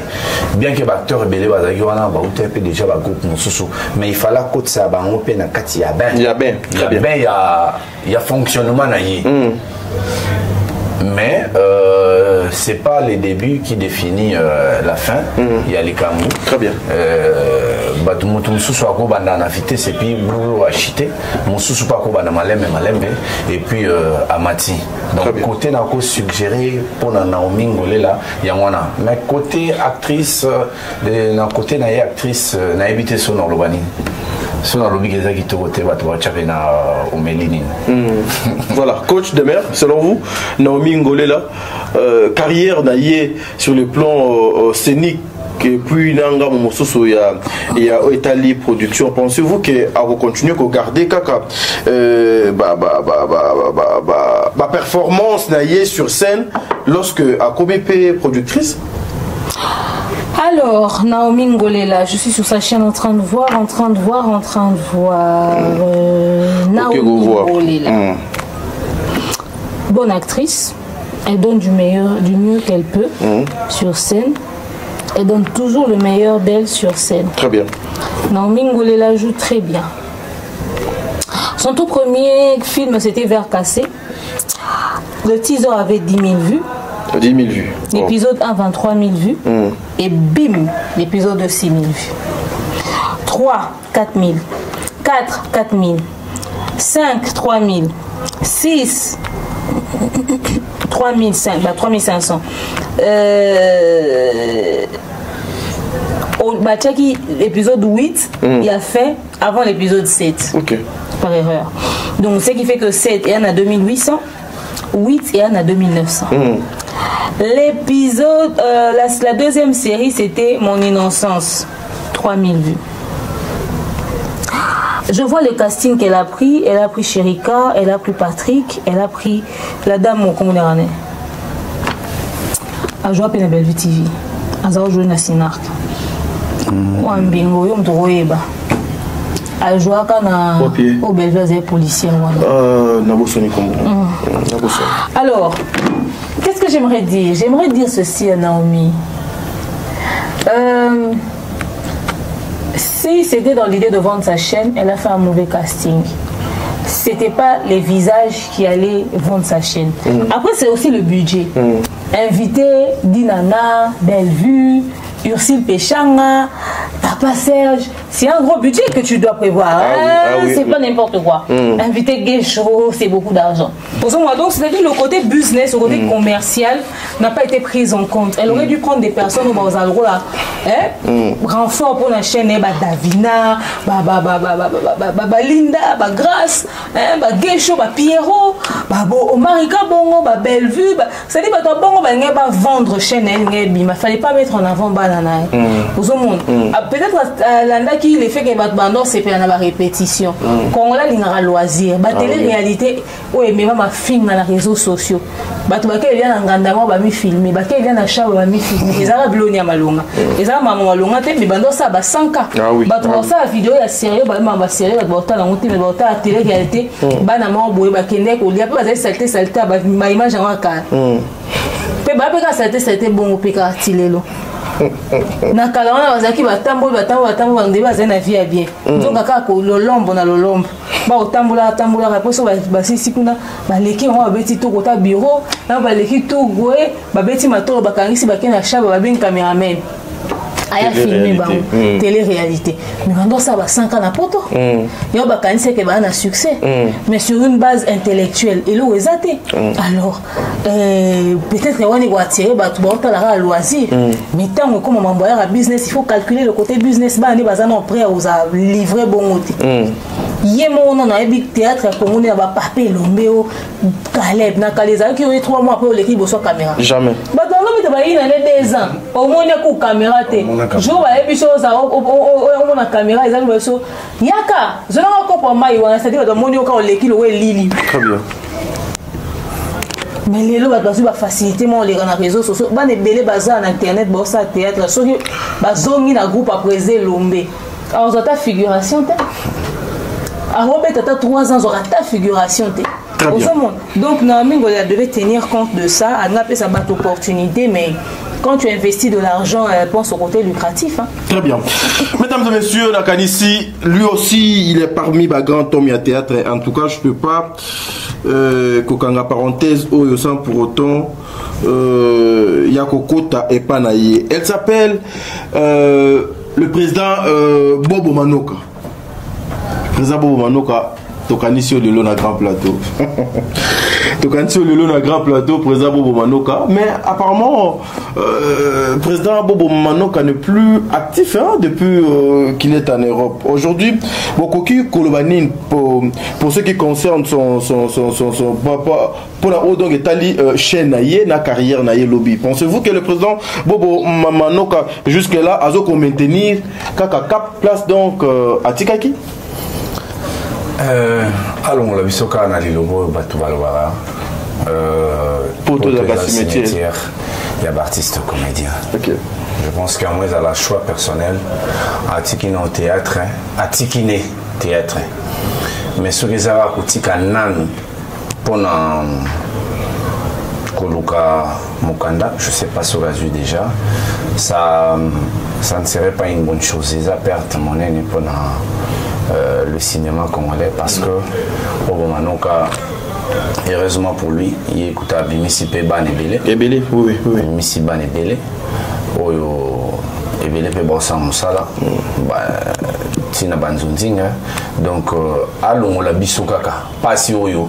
Batu bayo confirmer que poto est un cimetière, il y a artiste comédien parce que Tia Longwakin a des poteaux, Azagi est présent et puis comme Azagi nan et puis Azagi n'a pas Kara na top. Azagi peut parmi 5 garçons, il y a en fait 5 hommes. Il y a théâtre où il y a aussi des meilleurs, ils ont été. Très bien. Donc, si vous avez une confirmation, on a été, société tant la peine à modèle. Tant que fan du bazotala. Modèle na biso batambola kineni eko permettre bon pe babungisa mais et comme amabe soki batali président Bobo kutuna succès nyonso zaki nango na mituka nyonso zaki nango makinde poto atiki na théâtre pour que luka mukanda amoni donc à koki kokomisa poto na mito ya artiste comédien belé on dirait souka ya comédien so sali maramunyo so OK chuteka na keluka mukanda na poto. Très bien.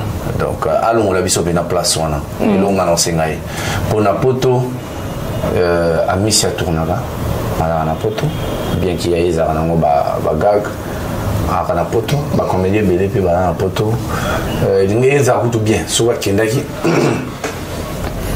visite à Zongi. Alors, la raison est personnelle. On va kender là qui. Mais Bisso, en tant que artiste comédien, où tu as compétence, et puis il y a des fans. Je pense que on a besoin de talent. Et puis, jeunesse sur les Oya. Pour ça, on a mis Bunda, on a mis Luka Nan. Batali pena, Bobo Kuto, na succès, na mitukanyo sozaki na mo. Arinde bu fan na poto bon ngai. Tu vois? Donc na simanaye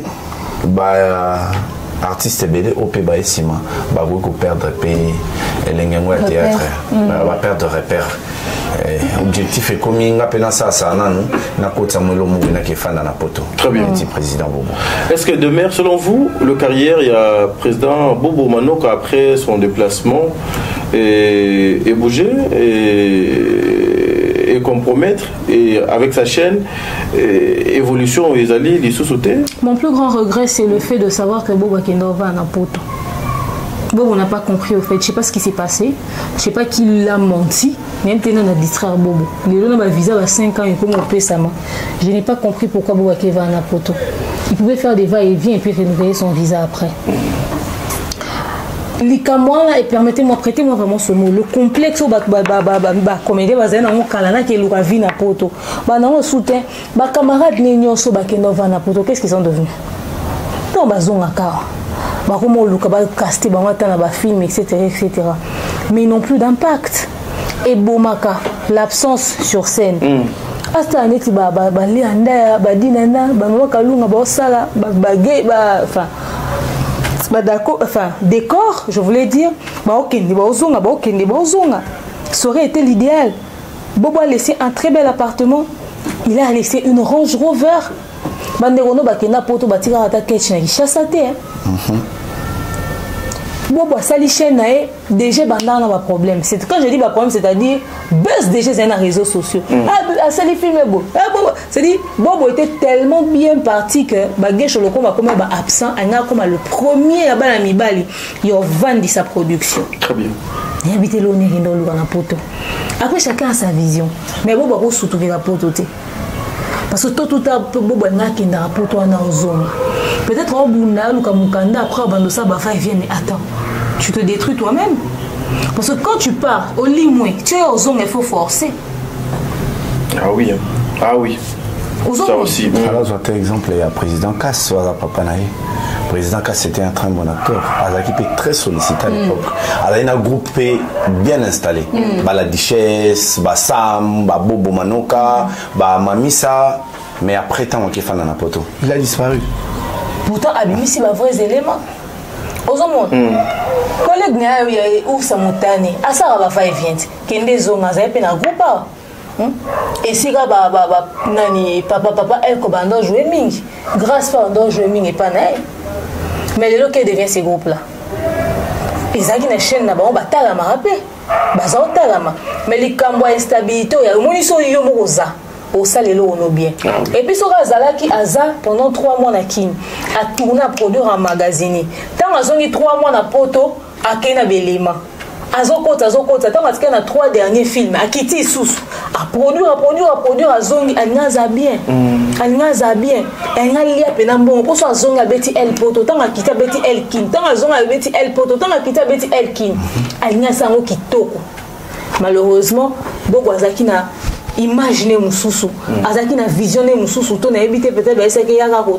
N'a seulement comme pour comprendre un peu la réalité. La vie n'est pas facile en Europe. Très bien. Et il y a beaucoup de mieux dans la vie à Kinshasa que bande rebelle bavanda na poto. Bobo lo ba véritable état solo ya masolo bande peut-être que moi mon qui a cause en ango peut-être l'opportunité gros ça que azwata ba Airbnb moi on vendre. Toi vendre dépend de comment vous mais bi ka bande romsu na poto kuna. Ba on vivre de manière moko na émission terrible. Très bien. Alors on a rabana mai bakita Kinshasa na sa moi maina doudoun. Maintenant on a commis kuna à comprendre que bana mai pour l'homme azolata agent ya qualité Primark 7 €. Aju basket na Primark. Les aides na ya solo doudoun. Basket à 17 € numéro 43 na Primark. En tout cas une chose est sûre est que Bobo a raté l'opportunité, enfin je dis ça comme ça, de refaire asseoir pour maison de production. Il a perdu cette opportunité-là. Parce que Bobo a un succès à l'époque à sa chaîne. Azen a Macambonais le plus sollicité. Et Anga qui peut aller bien. Mais malheureusement. J'espère qu'il a compris ça peut-être en arrivant à Poto Monsieur comme au Sandeni. Ils ont problème. On lui souhaite bonne chance avec espoir qu'à régler ma document le plus tôt possible. Quoi qu'on causonga. Très bien. Et puis azonga tarte azonga tout. Et ça a été tout en obété ma soie bobundé tout comment obété à bande au mususu ou va traverser un moment dur sur le sol étranger. Donc si à Monikou n'est pas fertile pour Naïté, parce qu'effectivement tout terre n'est pas fertile pour tout le monde, azonga se replier. Il est encore jusque-là, pendant cette période, à Zaninan. Dernièrement, on a réagi à la maman grâce à nous, ça va. Parce que grâce à nous, il faudrait dire qu'on a le Bobo. Très talentueux, il évolue très bien, il avance bien. Donc, ça promet pour grâce. Alors, tant qu'on a grâce à évoluer, il faut révolter pour qu'on ait que. Il est peut-être passé à côté de quelque chose qui pouvait être mieux pour lui. On a au vision Bisoto au monde. Après lui-même, il sait ce qu'il voulait. Moi, je suis un musicien. Alors, ça a succès. Tout le monde a dans le quartier, dans la maison, mais dans la BCBG. Nous avons dans une opportunité. Je vois comment on a porté la carrière musicale ici. Or, peut-être encore comme il fallait. L'expérience de l'Église qui m'a apporté, qui supposait qu'il fallait qu'il mène n'importe qui vendait n'importe. Est-ce que tu as tous en a fallu? Très bien. Voilà, mesdames et messieurs, la dernière partie à émission Nabiso. En tout cas, ici, je vais parler de Nabengaye, mon amour de sœur. Elle s'appelle Davina Apoa. Davina Apoa, en tout cas, c'est ton tour. Nous avons pensé à toi, madame Davina Apoa. Cette question, nous font la débat. Nabil Nomi Balé, Dieu merci, mon dire, et madame de mère. après avoir bamakambo nyonso Davina kutani nango na réseaux sociaux kita mata ekeyi ezongi, est-ce que ekoki pe kozala na impact na carrière ya actrice oyo Davina Apua? Dieu merci mon Dieu.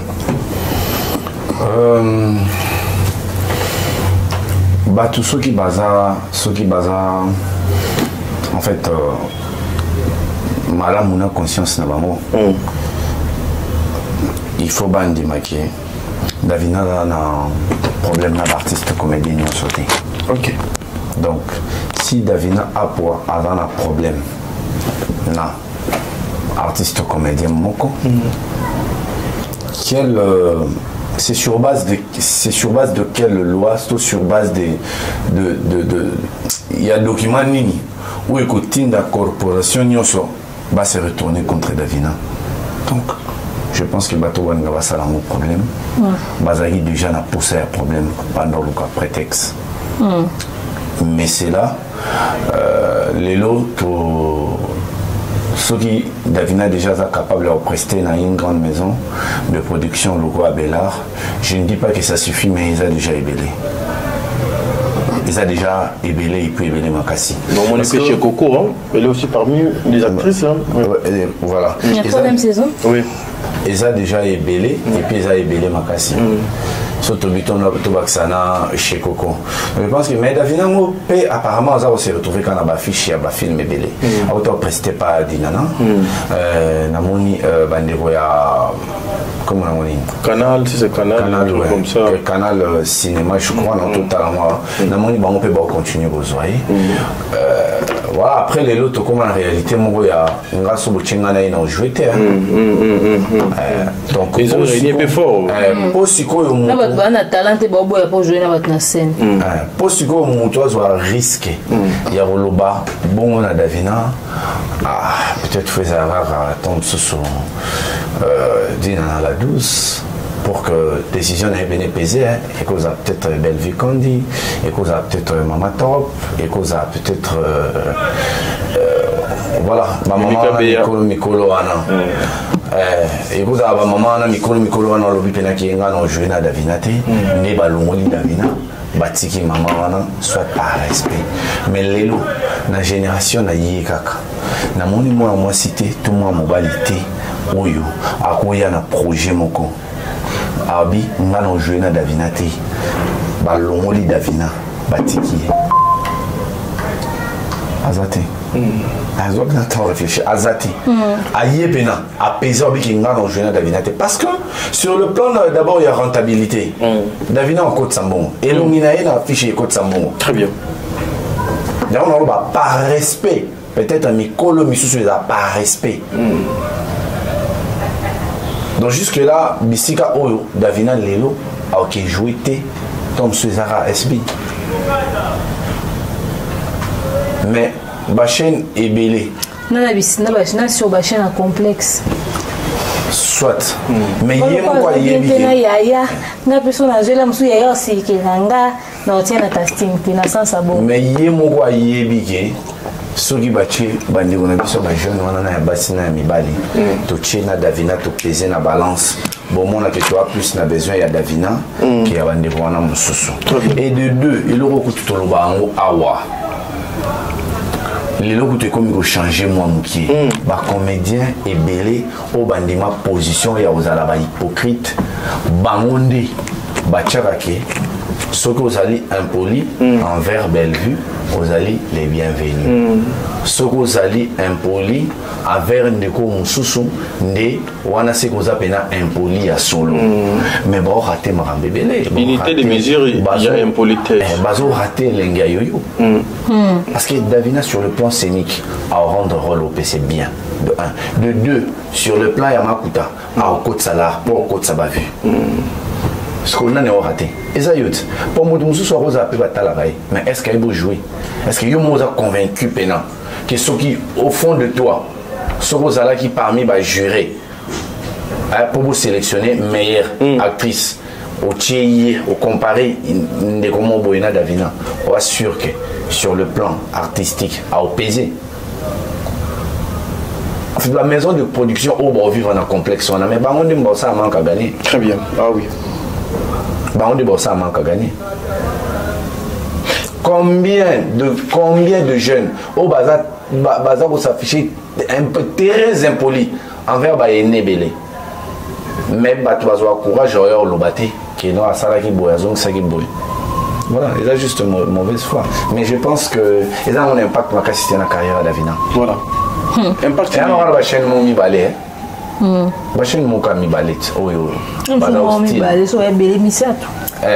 Mi Balé, tout Misato. Non, Misato, hein. Au bazar hostile. Voilà. Bon, mususu so balandi ngulu faut bazon apena maloba o baleki mususu bango ba ndima ba ya jouer baloba sur bango. Baleki belé ba ignora ke bango bazana ba chaîne. Baloba ki ba chaîne izaka o bango ba yebi wana. Ba ignora ba chaîne ya ba ine na présence ya ba ine. Voilà. Voilà. Coach de maire.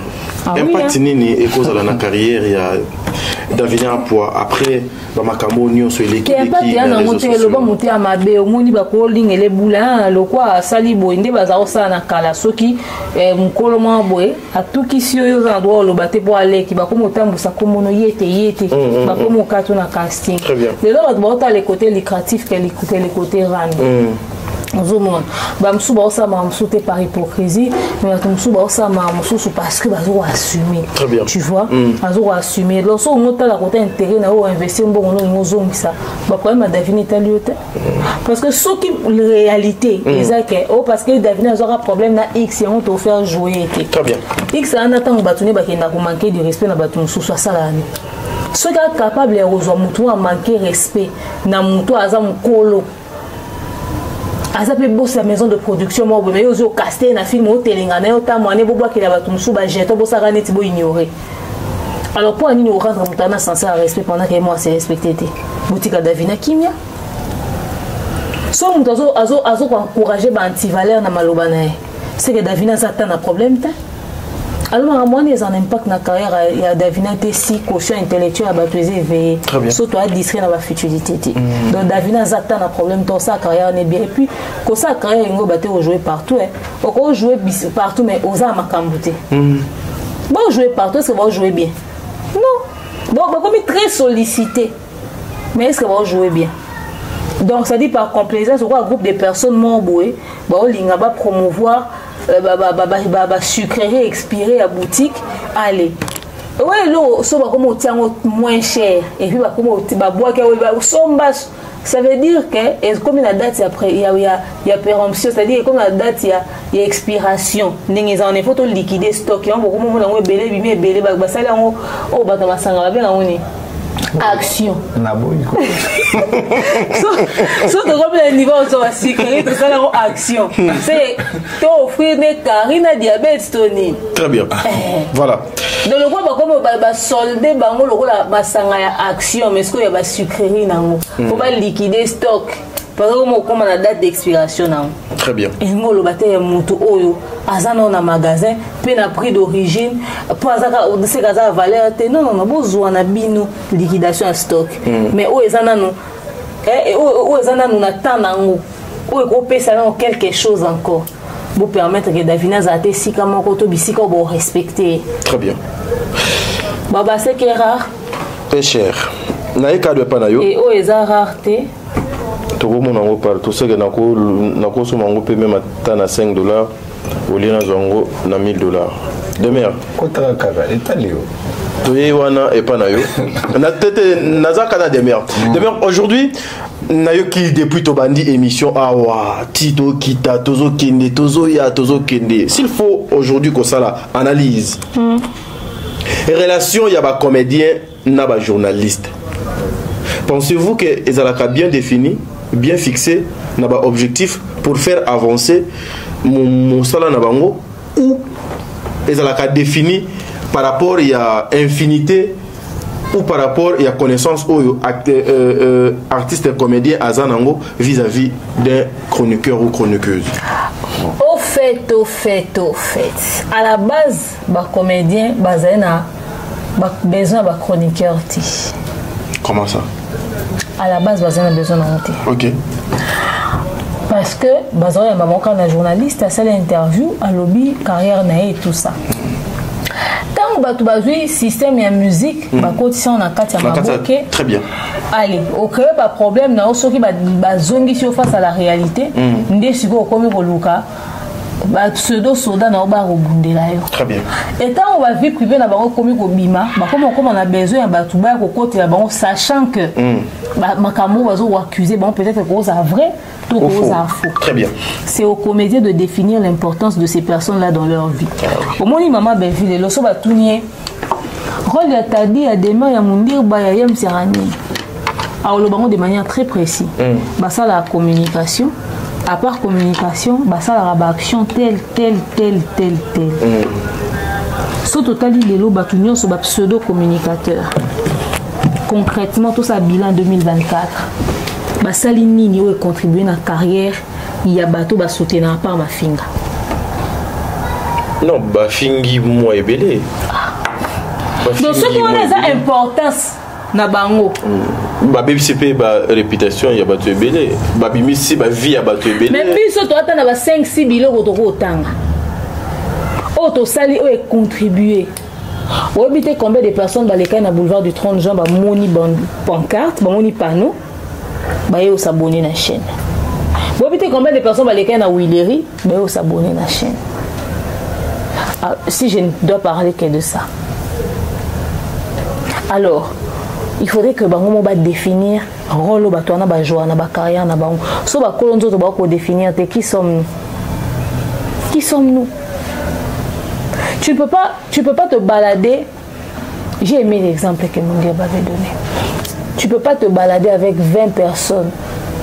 Oh, so bobini ba obeta bino. Pendant que so saka na 2 personnes so bobimi ba to belé ba ko obeta bino ka diana ba bundi ba gagner lo bitumba. Je vais te donner cet exemple autrement. Tu peux pas te balader avec 20 personnes inutiles pendant que ça peut-être qu'on a besoin de 2 personnes pour passer le bon travail. Tu peux pas te balader avec 30 abrutis et cervelés qui vont passer leur temps à insulter, à raconter des absurdités, pendant qu'il te suffit juste de 2 personnes qui vont venir communiquer pour toi convenablement, sans insulte. Appelez ça bordure comme vous voulez. Dans bordure, il n'y a pas insulte. Hein. Bordure ne veut pas forcément dire insulte. Bordure est grosse la vérité. Moi, ne va pas libanga la moli les yeux. Et ça réalité moi que tant ma bimi si on est choqué ah bitingé le rôle. Au monde. C'est ça au fait. Bon, on devrait définir ma relation parce qu'à la base, on va porter mon problème belé. Dieu merci, mon dire. Aujourd'hui, ceux qui sont à la base, il y a des humiliations, il y a des comédiens, il y a des comédiens, qui ont un lobby. S'il faut qu'on ça l'analyse sur la relation avec les comédiens, les chroniqueurs, les chroniqueuses, analyse na direction.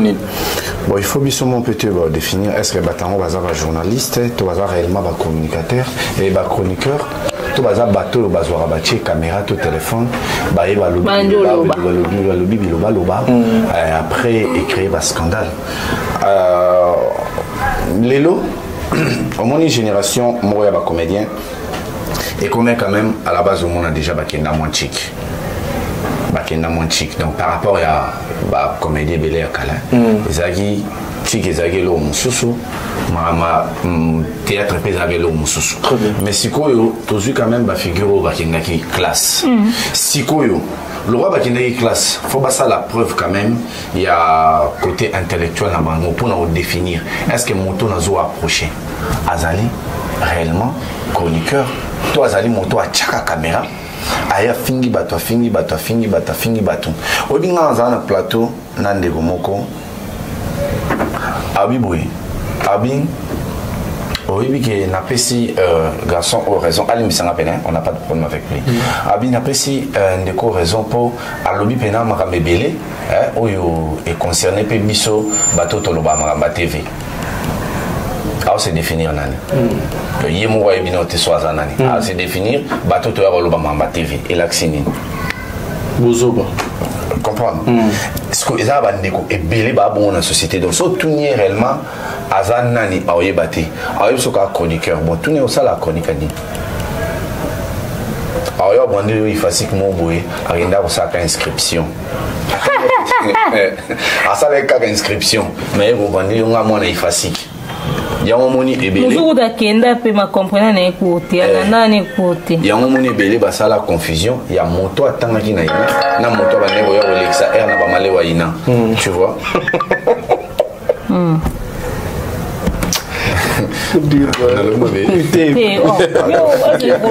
merci coach. Responsable donc voilà ba comédien bango mo faut ba nous définir nanu moto on azali ko approcher azan nani asalaka nini pepo na nini et après d'abandi au définir ngane to uzana relation nini pour ebele to se retrouver na kati ya milieu oyo eza tom susu ngana yebi demerte en dehors ya musala oyo mais tadi na demerte en dehors musala ba yebani déjà ngana yebi tadi te en dehors ya musala oyo mais tadi tom suna yam en dehors musala ba yebani déjà ce qu'on a ligne na profiter na moi relation na tozana ngo libanda ya musala oyo pona komisa yo pe nani ngamona oyeba te ozan nani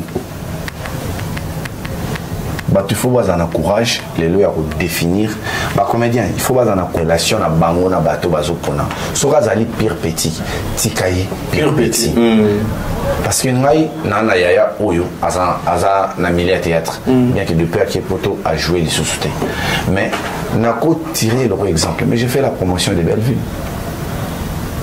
parce que nazali communicateur il y a Bellevue TV les hommes il y a un équité, les hommes pire petit na pire viété, les hommes il y a boulot d'abord. Donc bah comédien ou bah pembeni et bah bon j'ai habité son a bien avant bah chroniqueur, tu vois bah tout bah char caméra bah finger. Bah soit pour télé bah comédien ou ana nini. Bon mais sous super après au moni bah na bah sonia bah secret au bah ebania. Pour mêler bah ndegwana il y a bah entre guillemets chroniqueur bateki bangope ateki awa yem tadlingela ki moi Simon Boye yem tadlingela ki mobali mon boy à se retrouver na ba chaîne parce que à 8 ans ya ko passer via ma b pemene mutuana akomi obanga puis ayebiki mutu oyo so na ye kaka na pesa yebisika ofona pesa ya ki musenzi na ye. Eh bien voilà, l'objet n'a mis mon miniature, pour te voir sa promotion film même. Pour détruire un idée. Très bien, voilà. Nous sommes arrivés à la fin, mesdames et messieurs. Une dernière question, en tout cas deux options, une minute. Les ali questions, il y a maman Léandaya. Ici, nous avons tous vu comment cette femme au nom de Léandaya était chosifiée, tout chacun a dignité, na personnalité même, il y a mobile nae. Maman Léandaya a Bimaki a sali sortie médiatique naïe, mais chose grave. Depuis que cette femme était passée pour nous démentir, pour nous faire face na ba rumeur, na ba lokuta onyo sobato, babanaki kosala na etandoike, je vu aucun journaliste, aucune personne, même bato oyo, babanaki koze la vérité moi bima na monoko ya Léandaya. Depuis Ebima, à ta réaction, mon cordon des alités, tout le banini, madame Demer, que les gens au biso toujours déplorer, ils sont toujours derrière les comédiens pour marche pied na bango, comme abisiko bazo kolinga kokoma. Alors, en ce qui concerne maman Léa, je pense à mon humble avis que la démonstration, il y a mauvaise foi, il y a haine, il y a mon terme à B au fait. On n'a pas eu besoin de fournir beaucoup d'efforts, les gens l'ont vu. Nabatu Oyo, comme ça fausse information, malgré qui vérité, c'est que pardon. Pardon, tu vois. Pour nous, on a ça à ma intentionnel. À un moment donné, quand tu es humain, tu es éduqué, tu as des valeurs. Au moins, on va démentir. Tu vas sonner, tu as sa crédibilité dans la chaîne. Excusez-moi, on a fait cette information, mais on a conseillé de tout les camouter. On les a qui erronés. Donc, on a fait sa vraie version. On a une vérité. Très bien. Tant que modifier, c'est que ça de manière intentionnelle et par mauvaise foi. Alors, c'est les consommateurs des émissions, la communauté, les intellectuels, il faut boycotter la chaîne. Sous d'autres cieux, les Arabes ont s'est comporté, balancer message à boycott, à perdre les abonnés, les soutiens. Mais biso capacité à boycotter les aides. Attends, muta sali mabe. Bon, bah boycott les arabes. Alors on a fan à tel, na se désabonner na chaîne à tel, et na préféré qu'on s'abonne pas fini. Et puis j'avais une dame qui m'appelait souvent, qui me parlait. Elle parlait français ma casse. Elle se faisait passer pour une intellectuelle. En tout cas, j'aime beaucoup ce que tu fais. Tu veux, toi français me l'a aimé. Ouais.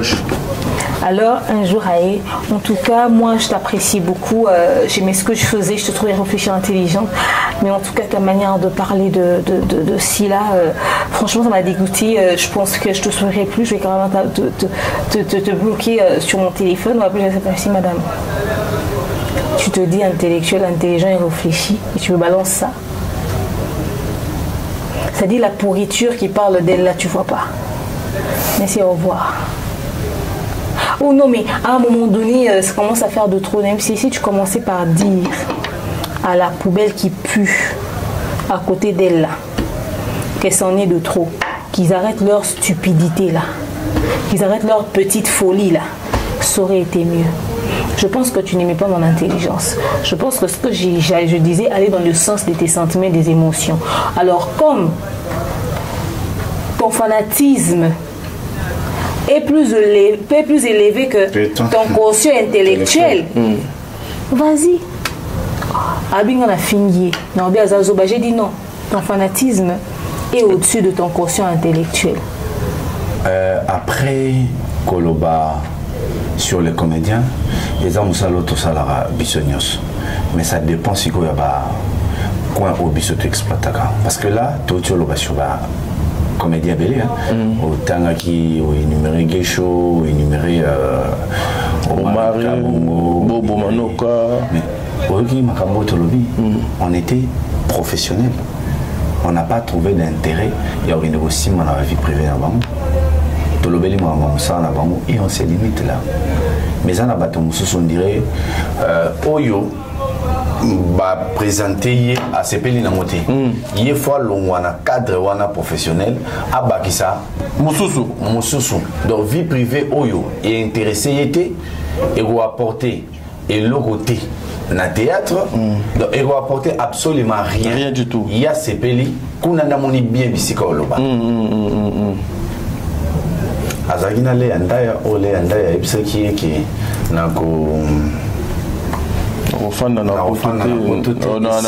Canada, États-Unis, fana na France et tout. Si les andaya aussi avait dit ça, admettons qu'ils a dit vérité. Bon là ni peut andaya même là qui bâton après.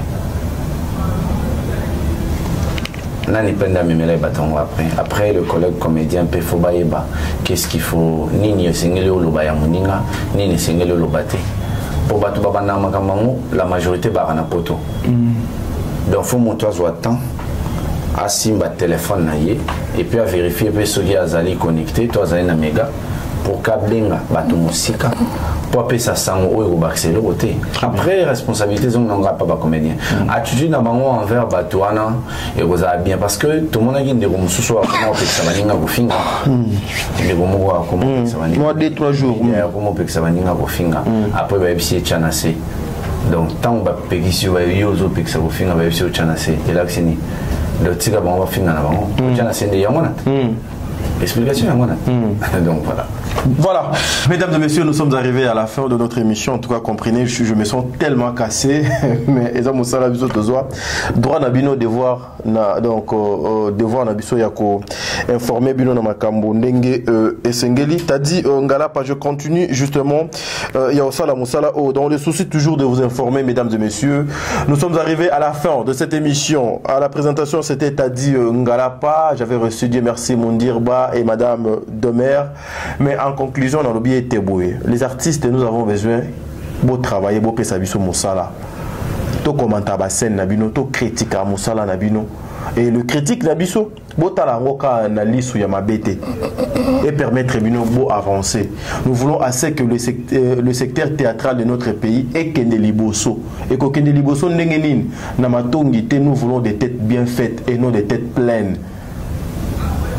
Les artistes tozu lelo kilo ya kotanga quelques artistes auto monete tokoka ki ko commenter na misala na bango. Oyo akozwa libaku ya kolanda émission au gloire à Dieu. OP akocha en pratique ba solution te proposer awa gloire à Dieu, mais l'objectif est d'aller être mosala et kine liboso. Mais pour finir, tous allez dans la maison, il y a Trésor, Bellevue Télévision. Bientôt notre film na komoya leçon morale est disponible dans Bellevue Télévision. Merci.